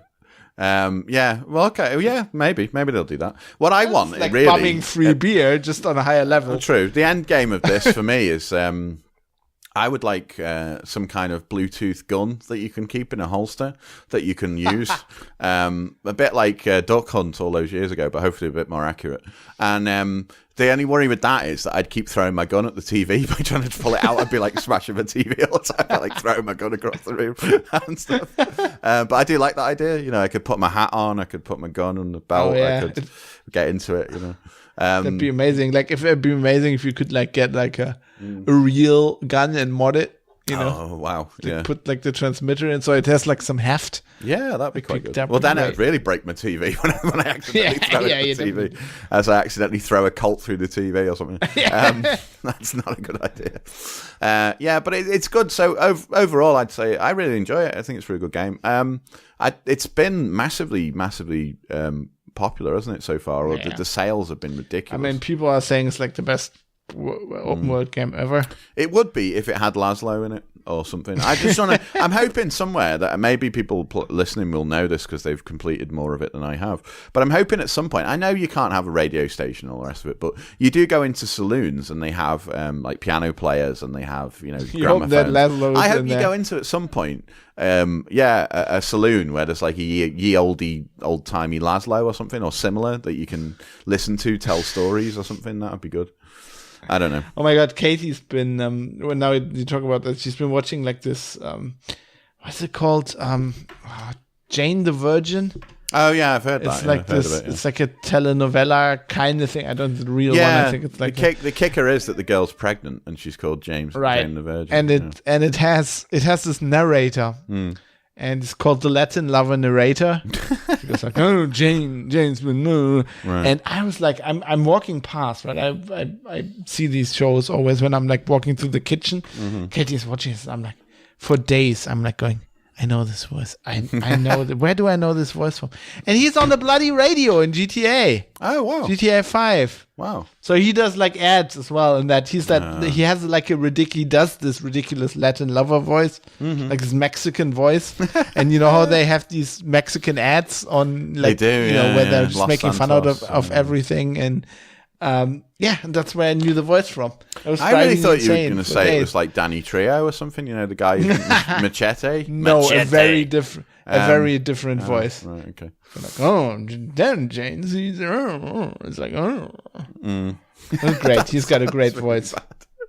Well, sounds bad the way you're doing it. I'll have a listen to that. I haven't seen that show. No, I've heard of it. Some like in almost 12 years of podcasting, some things don't change. One is that I can't do accents. True. I can do Russian accent. Yeah. And I can do German accent. In Soviet Russia, accent does you. Yeah. So, that's... Well, Nico Bellic. Yeah, if we're straying on to TV recommendations, very quickly, one that you might like, and Katie might like as well, actually, is Glow, if you haven't seen that on Netflix. It made me think of the Russian accent because one of the girls in it plays... It's a women's wrestling thing based on a true story, or based on a true thing called Gorgeous Ladies of Wrestling, or Glow, from the 80s. As soon as I say wrestling, Kate's going to be, no. No, it's really good. Honestly, tell her to watch it. Tell her to watch. It's a half hour an episode, 20-something minutes an episode. Okay, if she watches 2 episodes and doesn't like it, fair enough, but I think she'll like it because it's not about wrestling, it's about their lives outside of wrestling. Well, that's and what it's an all-women wrestling crew. As we know, that's what wrestling really is about as well. Yeah, exactly. But one of the main characters... One of the main, a reason you'll enjoy it, or a reason I enjoy it, is Alison Bree's in it, who's like one of the main characters who I love. Cool. And she does a character, her wrestling character, which is not her actual character in the show, is a Russian character, and she does that voice all the time. She's like, in Russia, we say that, you know, she's called like Soya the Destroyer. I know, she's like, but the way she does the accent is better than I can do it. But she's really funny, and she wears like a red star outfit and stuff. And, so she's like the Iron Sheik or whatever. Yeah, kind of. Yeah, exactly. Yeah. Kind of. So that's a good recommendation. Fuck you! Yeah, fuck your house. You should when they make fun of you again in ADIA, you should just like have a soundboard. Just put the voice on and just have like an Iron Shake. Shaky or Sheiky or whatever he calls himself these days. And then, he's quite have crazy. some Ric Flair when you actually beat him. It's like woo! Yeah. I like I like that whole thing about like in your house wrestlers or in your house or whatever. And they're like, who's in my house? How do I get these wrestlers out of my house? Is it the Iron Sheik? It might be the Iron Sheik. It's not, is it? Fuck your house. Fuck on your house. How do I get him out of my house? That would be the worst case scenario as well. Yeah. Is it the Iron Sheik? Yeah. That would be bad. Who's been smashing my fuck your TV, fuck your television. Yeah. Who's been smashing my beer cans with his head against? Oh, it's Stone Cold. Yeah. So Meanwhile, back at the point. Yeah, I would encourage people if they've got a PS4 to try it. It's really good. Or an Xbox One. Fuck your PS4. Yeah. Or an Xbox One. Apparently, I thought it was a PlayStation exclusive, but clearly not. No, it's not. Yeah. It's console exclusive in that it's for both. I don't get this console exclusive bullshit. It's not on the Nintendo Switch. I really don't get it. I really don't get it why it's not. They really have no fucking excuse. No, I think... Well, the excuse is they get paid money by the console people. Well, but like, how do they get paid money if it's out for both consoles? They get 2 lots of money. That's the game, isn't it? They're like, you pay us this much. That's what I thought, but people have been saying that's unrealistic. I don't know. Yeah, maybe it is. I don't know how this business works. If it was like a PlayStation exclusive, or it was like, say, Halo, which is only on the Xbox, then it would be obvious that they just get a load of money from Microsoft or Sony or whoever to make it only for their platform. Maybe they just told both of them it's going to be console exclusive. Yeah, and they just didn't check, so the contract just said console exclusive. It didn't say like PS4, Xbox exclusive. That would be a really outlaw move, I've got to say. That would be a very outlaw move. And House's laughing all the way to the bank. Yeah, but they've done a good job. He writes a lot of it as well. He's still very, very heavily involved, Dan Houser. And it's, as far as I can tell, like from playing the beginning, it's very, very, a very good Western. It has quite a different feel. Mm-hmm. So what I've seen from it, I'm a big Western fan, and the first one felt much more like a spaghetti Western to me. Yeah, where this feels more like down to like it begins in the snow and everything. It felt more like a Tarantino, more modern. Yeah, like Hateful Eight or something. Yeah. More like a 90s Western to me or something. Yeah, it's really well done. And I think what I'm interested to see is, because GTA Online, obviously, they're constantly adding things and upgrading things and releasing new things like DLC, whatever, content. So I'm interested to see what they do with it, because it's really just in its infancy. They're also calling it a beta as well, and it seems to be... So that was one issue I did have, which you're always going to get with new games that are popular, particularly these kind of games, was a couple of times in the middle of a game, I was like, you've lost your connection to the Rockstar servers because they were clearly overloaded. It didn't say that, but that was clearly what was wrong. And I'd have to restart the connection. Which was a bit annoying. I mean, GTA Online's famous for that. I mean, GTA Online has an online infrastructure that people that know about this kind of stuff say it's horrible, and it has errors that it shouldn't have because they're not like because apparently it was built in a way when they build it was okay. That's like all online games work like this. Like if somebody fails a mission, everybody falls out of the mission, right? Yeah. The whole gang falls out of the mission. But that's not how like online games work today. No. Like MMOs work today.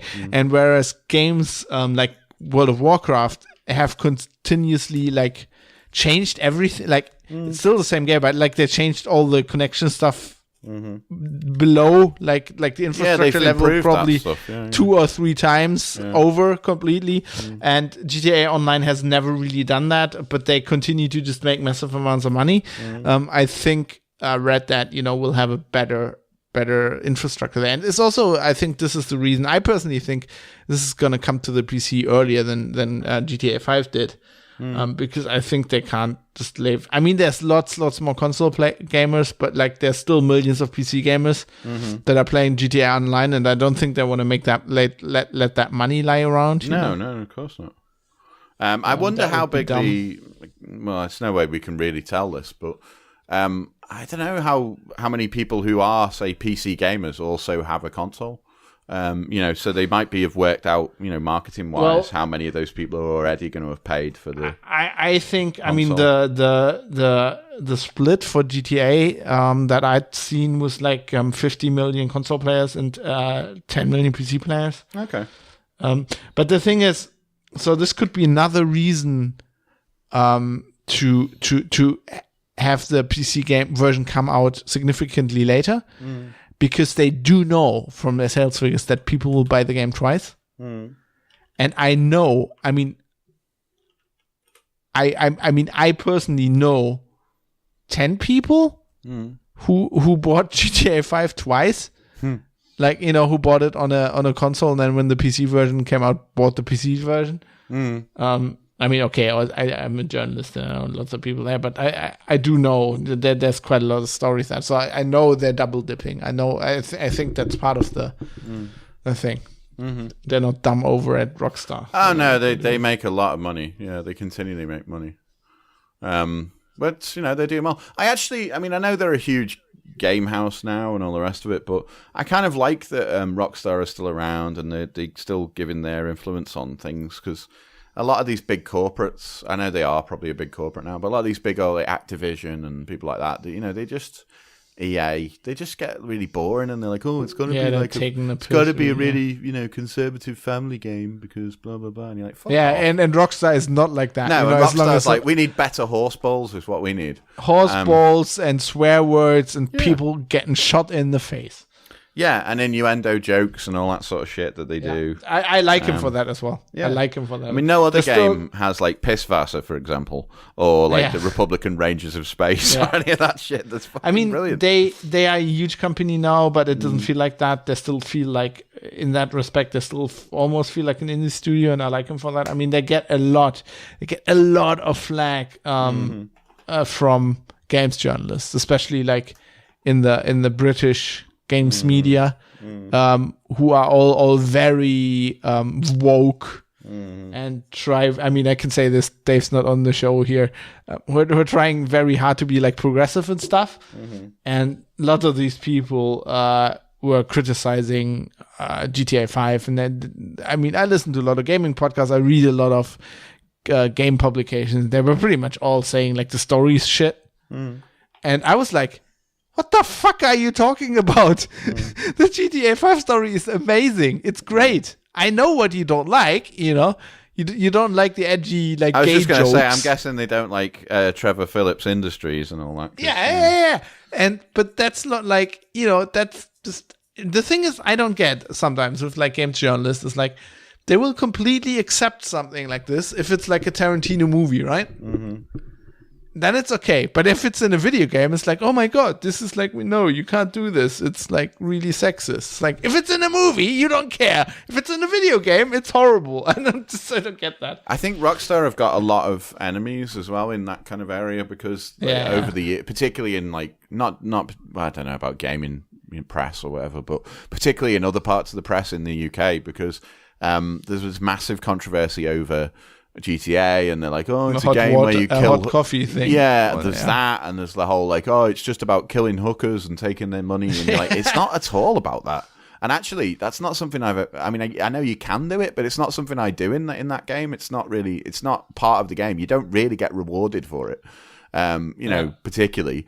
So I don't know, but their whole thing is like, oh, the controversy, the shit they can do to each other, and there's bits of that in this. I mean, I think I haven't really examined it that much, but you can be like a real, bastard, and you can, rob like families and children and stuff. But if you like that anyway, maybe they should use it more as a kind of a way of filtering out people and working out, establishing which people are the most fucked up by the ones who go straight for like, let's kill all the kids and stuff. That's a bit worrying, But it's not necessarily. We have their PlayStation account. Well, there was a big controversy. Did you ever play Bully? It was called Bully in the UK. I don't know what it was called. No, I've read about it. Yeah, so they changed the name to some Latin thing. Anyway, but that was really controversy because it was a game set in a school where you could, basically you had to like play pranks on people and do stuff like that in the school. And then they said, oh, it's, making our kids into, whatever they are, delinquents and all the rest of it. But people have leveled that at games forever. Your kids are already delinquents, Exactly, yeah. It's not the video game's fault. I don't get that. I mean, I loved. So the thing is, like, pretty much any of these, like, we are so, as people who critique them would call them social justice warriors, right? We're like generally like very leftist people. It's like they all hated like the Trevor Phillips storyline, and I loved it because surprising. It was like it. But it is like this. He is very like built into that story. You said the whole thing with the Trevor Phillips Industries, right?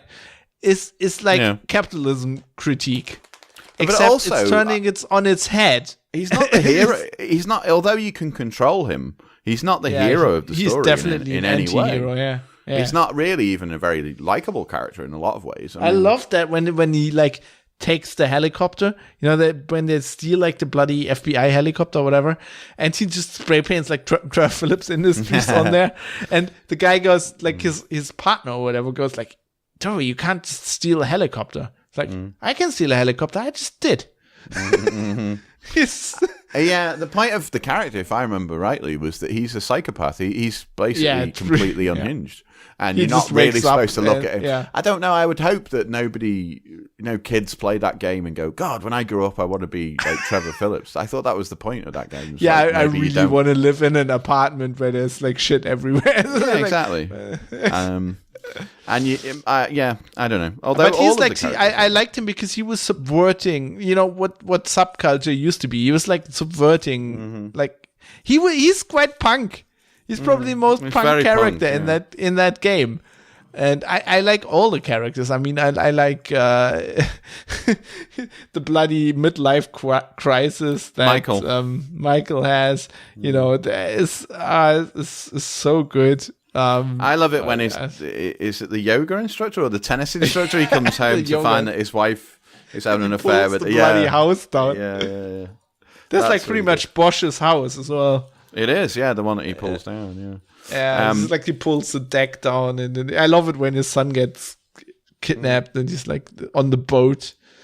You're following the boat along on like the interstate. Yeah. But actually, on the whole, I mean, we talked about it a bit already, but on the whole kind of social justice thing, I mean, I think that what's interesting with Red Dead Online, particularly, I've noticed, is like, for example, the first posse that I got put in, as I said, had a female leader, which was, I had no problem with. I imagine a lot of fucking idiots would go on and go, well, I'm not going to follow a woman leader because that's, because they're idiots. But I thought it was great that there was quite a good split, and it was more interesting, and not in a way of like, oh, cool, there's girls here, I'm going to try and chat them up or something. It was just more interesting. Because as if that's going to work, especially when I had the voice switched off anyway, so that wasn't happening. And it was probably a guy anyway. Yeah, exactly. But I don't care. I thought this is cool. This is interesting, and it was really good. And I was up for that. So I also heard. I mean, I haven't played the story, but I heard that that's quite of like they tackle quite some like adult themes, like they do women and also like Native Americans and slavery. So I was just going to say, one of the guys in your gang or whatever, he's supposed to be quite new to the gang. Is like a young guy called Lenny, I think he is, who is black, and you think to yourself, wouldn't there be a lot more racism in this if it was really like the Old West? I'm imagining there would have been a lot of kind of nasty racism. Not that I want to see that in the game. It's just I'm thinking if you want to make it realistic, wouldn't there be a lot more of this? Although maybe I haven't made it to that, because they do make some allusions to like the Ku Klux Klan. They don't call it that, but they talk about like people who come in the night and take away, I think you can hunt them and whatever. Okay, well that's quite interesting. So who knows? But you're in the South as well. When at one point you do a mission with like Lenny, and you're riding along with him, and you say to him how you're getting on or whatever, and he says it's different down here. The people come and look at us differently, and they come in the night and they want to take us away and all this stuff. And he says something like, they're not decent folks like you from up north or something, which is an interesting one. So being that it's made by Rockstar North, that might be a little thinly veiled dig at various things. Well, that's the north of England though, right? It's true. It is. It's an interesting one. But no, I think it's really worth playing. And if people, if you're interested in being a cowboy, are you saying London? Wait, did you say London's more racist than Edinburgh? Old Dixie? Yeah. The old, yeah, exactly. Where they have all the good old boys down there, and all the Confederate flags and shit. Bend the curve. Yeah, I love that song. Yeah, so I think it's really good. It's worth a play. What else have we got on our running order? I haven't looked actually. I think that's pretty much it. I'm gonna talk a little bit about. Shit, we're up to 1 hour 45. Address the feedback. I was gonna say we're just gonna talk about Red Dead, and it's gonna fill the show. I loved it. I mean, we'll see how you get on. We definitely need an update at some point on your vendetta. Again, so I can already see you like the guy's not logging in, and you're just like stalking them for months. And then I'm like getting people to find where they live and kids, stuff. I think on Christmas they're gonna come home and they're gonna play on the PlayStation, and I'm gonna wait for them. It's true. I'm really just waiting for the as you know, the whole Deadpool thing. They're very much on my naughty list, and I'm waiting for Christmas Day. Because then I can go and get them. What I need is an Indian guy with a taxi to just take me to the other side of the map. So I need Dopinder to help me out. So we've got some feedback, haven't we, looking at this as well? Yes, so we had X1101, who you might still know from LO. I do. He's been around for ages. So it's been a long-running thing that Dave's, ever since we're doing the show, he has connection issues.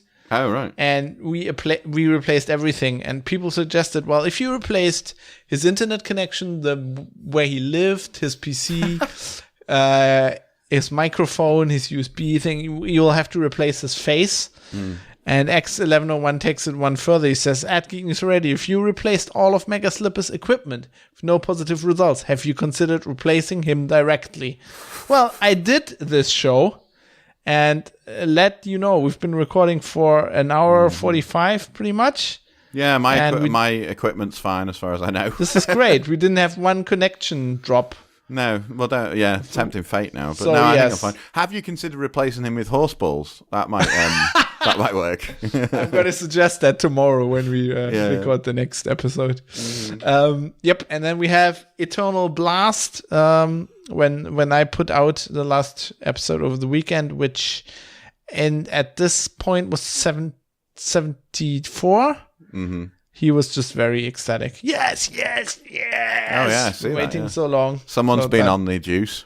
It's been a month since the last episode was out, so I can understand it. Yeah. And Nicholas, friend of the show, also posted a picture and says, "My face when I had almost forgotten about this show." And that's what German conservative politicians look like. Fair enough. He could be like, put a bowler hat on him, and he could be like an evil guy in like Red Dead. It could be, yeah. Maybe that's a job opportunity for you, like Nicholas. He also looks a bit like he has a glass eye, to be honest. Well, again, that's going to work for Red Dead Redemption. Yeah. That just makes you more interesting. Like a wood eye, like they used to have. That'd be really horrible. Didn't they have like wood eyes? I think they had, like back in the day. I don't know. I think they just used horse balls if they were stuck. Just one ball, obviously. Nice. It has the right consistency. Like it has Find to be a horse that's the right squishy. size. Yeah, eye patches. Wouldn't he have had eye patches a lot? Yeah, that too. Yeah. And then, No, go on. We also had on Discord, we had a feedback from Mike, who was on 75. So a show as we record this, I haven't put out. When you're listening to this, I obviously have, because this is 76. It's getting confusing. But he was talking about episode 74, and he says, "Holy shit, guys, GNR 74 is on fire with the Warhammer lore retcon discussion." And then, now important for you, Dan, this is some important Warhammer lore here. By the way, I'm just looking at my phone. Carry on. Belisarius' call was under instructions from Gilliman to make the Primaris, so he kind of had to wait until Gilliman was back to get new orders. So he had to wait for Gilliman to return so he could do stuff. Probably the best logic I can muster for that discussion. It's Mike coming in with some Warhammer lore. Okay. I trust you understood all of that. Yeah, I understood all that. Yeah, obviously. Robuti Gilliman and stuff. Yeah. You see, if it was about something to do with comic books, I'd be fine. But I was going to say, this is how I feel sometimes when you talk about comics on Tales of the Unattested. Aren't there Warhammer? I know there's a lot of books. Aren't there Warhammer comics? There were some that weren't really successful. I mean, I think there's a lot of people. I was going to say, we've talked before about, say, Dan Abnett, who went and did Guardians of the Galaxy. I think he did. He wrote some, but they weren't that. I think so. My theory is, it's not a universe that lends itself well, right? Stylistically, I mean, you'd have to have a really, really good graphic novel guy, basically. Well, there are some of those. And what's his name from Watchmen? Oh, Alan Moore, you mean, the writer? Yeah, Alan Moore. He could have, like, the Grimdark in 40K. He could have. Yeah, but maybe. But Alan Moore's the writer. He doesn't do any of the drawing.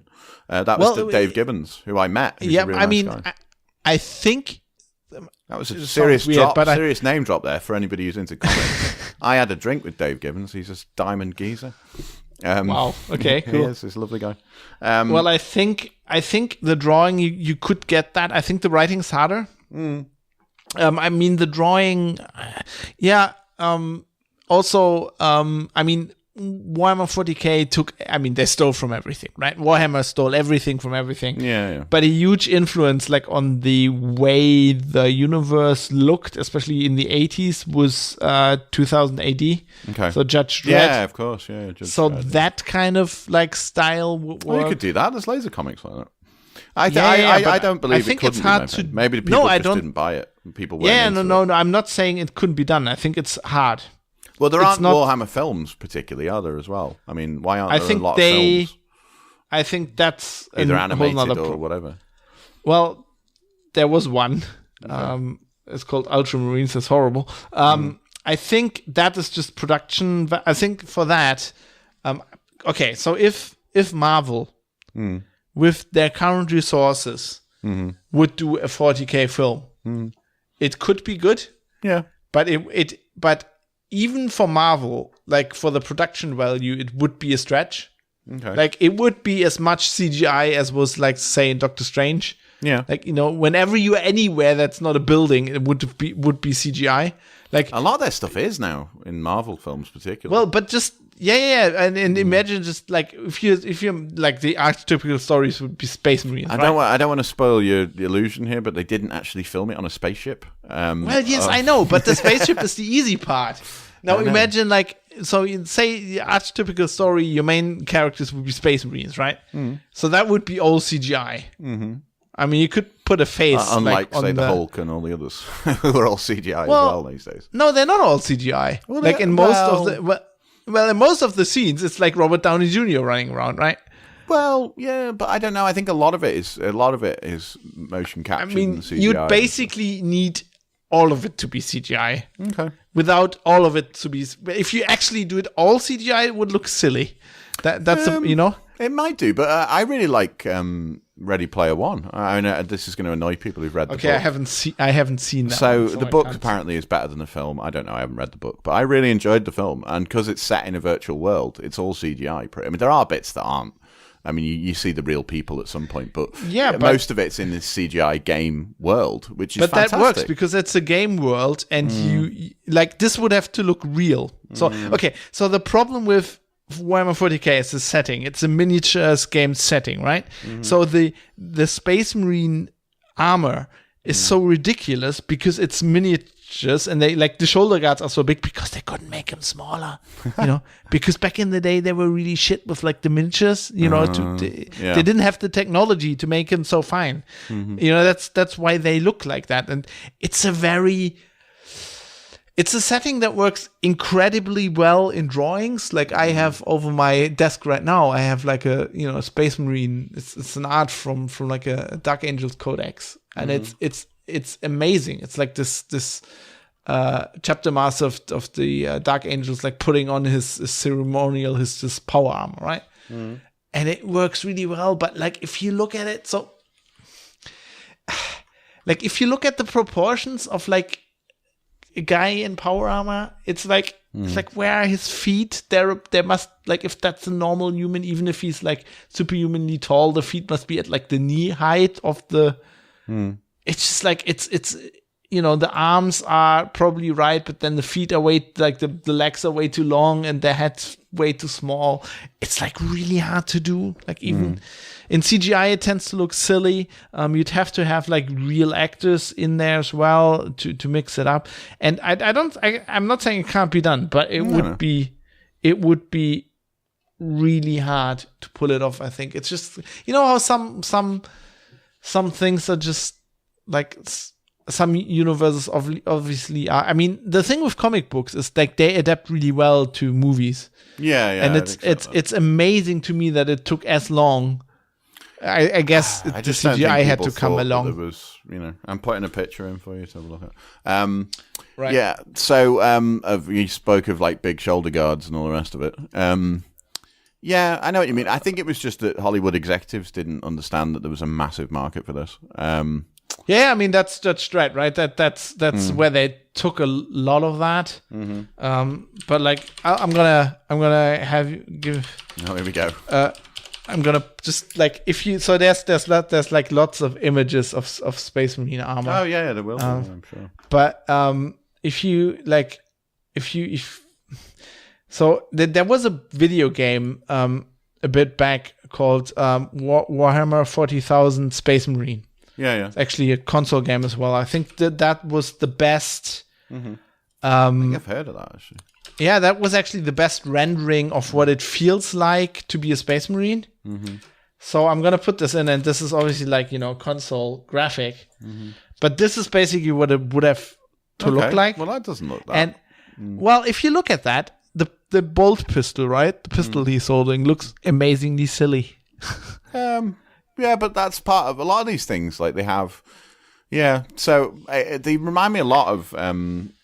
You'd have to have seen it, but if you've seen Cable from the X-Men kind of universe, Cable has like a gun that no one could physically carry because it's ridiculously big, and he changes it and modifies it and stuff. But he looks a lot like some of these characters in the way that he's dressed. I don't know. I don't think we're going to come to a conclusion on this. What's interesting about that on the game is the guy's got see it. There's no helmet. He's got no helmet on. You see his face. Well, that's always the like that's also a conceit in Warhammer 40k. So that was part of the miniatures. So because they didn't have a cast for like lots of faces, like the normal troop soldiers always have helmets on, and this is ridiculously dumb. And then the really important officer, like he's a captain. They have they never have a helmet on. That's and you good think, in like, battle, isn't it? Yeah. Yes, especially like if you look at that pistol, the Headshot, kind of weaponry headshot. they're using is it doesn't shoot bullets, it shoots a bolt or something, a metal bolt. yeah, and it's about as big as like a grenade would be today, you know, if you have an underslung grenade launcher, except it's a rocket. Like it gets propelled like a normal bullet out of the gun, and then it like a rocket fires, and it's like mass reactive. So even a superhuman soldier like that guy takes one of those rounds in the head, and the head's gone. Yeah, it would be. Yeah. And but then they came up with Warhammer is so amazing. Then came up with something called the Iron Halo. So it's like this iron thing they have behind their head, which looks like a halo from the front, but a metal halo. But it's like a force field generator because so they can can take the helmet off so they can see more. It's like. But the helmet has fucking visuals like, Iron Man's helmet, basically. It's got like a built-in computer. Yeah. Anyway. Yeah, the thing is, Warhammer makes no sense. That's why I love it. Fair enough. No, well, a lot of stuff I like doesn't make any sense. I concede that, but I just never got into the whole Warhammer universe, and now I feel like it's too much. I don't really want to. I can understand you. Yes. I'm like, I don't need to. I don't need that. Ain't nobody got time for that. Basically, or I haven't anyway. So yeah, it is interesting. If people can hear me typing, I'm putting the photo in the notes for the people. You're doing that too. Okay, then I have to wait for your. Yeah, let me say. Otherwise, we're gonna have a merge conflict. Commit changes. Here we go. Yeah. Right. Okay. Yeah. That's it. So I just put it down below the feedback. I'll put the. I'll put them page in the not show found. notes. What's that about? No, it's good. I see it. It's in there. Yeah, but for some reason when I click you put the link wrong. I'll fix it. It's all good. Yeah, that's fine. Oh yeah, I've now got it the wrong way around. So we've got the text as the address of the link and the. I'm fixing it. It's all good. You can fix it. Cool. All right. And so, should we wrap it up? It's like 2 hours. Yeah, we should. 2 hours. It's been long. Yeah, it's been but fun. I've been enjoying it. It's good. I could have been getting molested by people on what's the name, Red Dead Online all this time. Yeah, for all this time, you could have 5 more grudges. I know. I'm going to need a bigger book.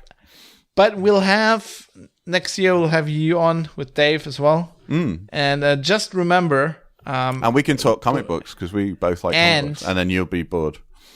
No, I'm good with comic. I'm not bored about. Yeah, I love listening to.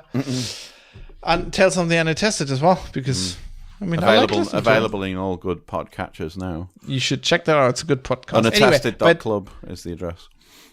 Oh yeah, it's a new one, right? I've got a few. I've got .club, I've .co.uk. Put that in the notes as well.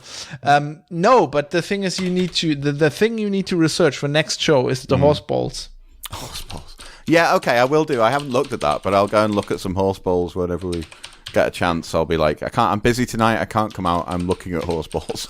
Exactly. This is and research for the show. Just a standard Tuesday night for you, pretty much. Yeah. Well, but the hard thing will be you'll have to look in the game. You know how they swing, and then find a real horse and compare. Exactly. Is that what you're gonna say? I'll be like, officer, could you ride up and down a bit? I need to check out the balls on your horse. Could you jiggle a bit more? Can you jiggle the horse a bit more? Yeah, I don't know. I could try it. We could try it. There is a stables not far from here somewhere. There are horses nearby. I could go and find some. That's just. Oh God, no! I had a day off recently, and we did this. We went to like this wellness thing, spa thing, and I really like to go into the sauna. Yeah. But sometimes you see things in a sauna. There's a horse in there with the balls out, just like there was a guy who basically had horse balls. Oh, right. I was thinking of Ralph Garman actually. Yeah, long balls. He always keeps going on about like how his balls are massive, but like the rest isn't. But his balls are. Yeah, that was this guy. Man, I can't. Okay. This also you can't unsee that. No, that's very true. Comes back to me sporadically. Anyway, let's end the show. Just because wake up sweating before in the everything. night. Yeah. The balls. Yeah. Awesome. All right, and so let's wrap it up. Thanks to everyone for listening and so on. And right. Yeah. And just quickly, if you have feedback on the balls in Red Dead Redemption, you can write us an email. You're going to get so many feedback pictures at of horse balls now. Probably. You're going to need if to you have set up a GitLab, special folder and a rule in your mail client. we can have a special issue in balls GitLab. Yep, we'll have a horse balls patch. So if you are on GitLab, you can join that. Cool. Directly, we're on Twitter at Geek News Radio. Dan is at Method Dan. I am Two Ds on Twitter. I'm it's at just like the Fatch. 2 words stuck together: Method, Right. and Dan. We have a Discord link in the show notes. Also, thanks to Byte Mark for hosting. And that's it.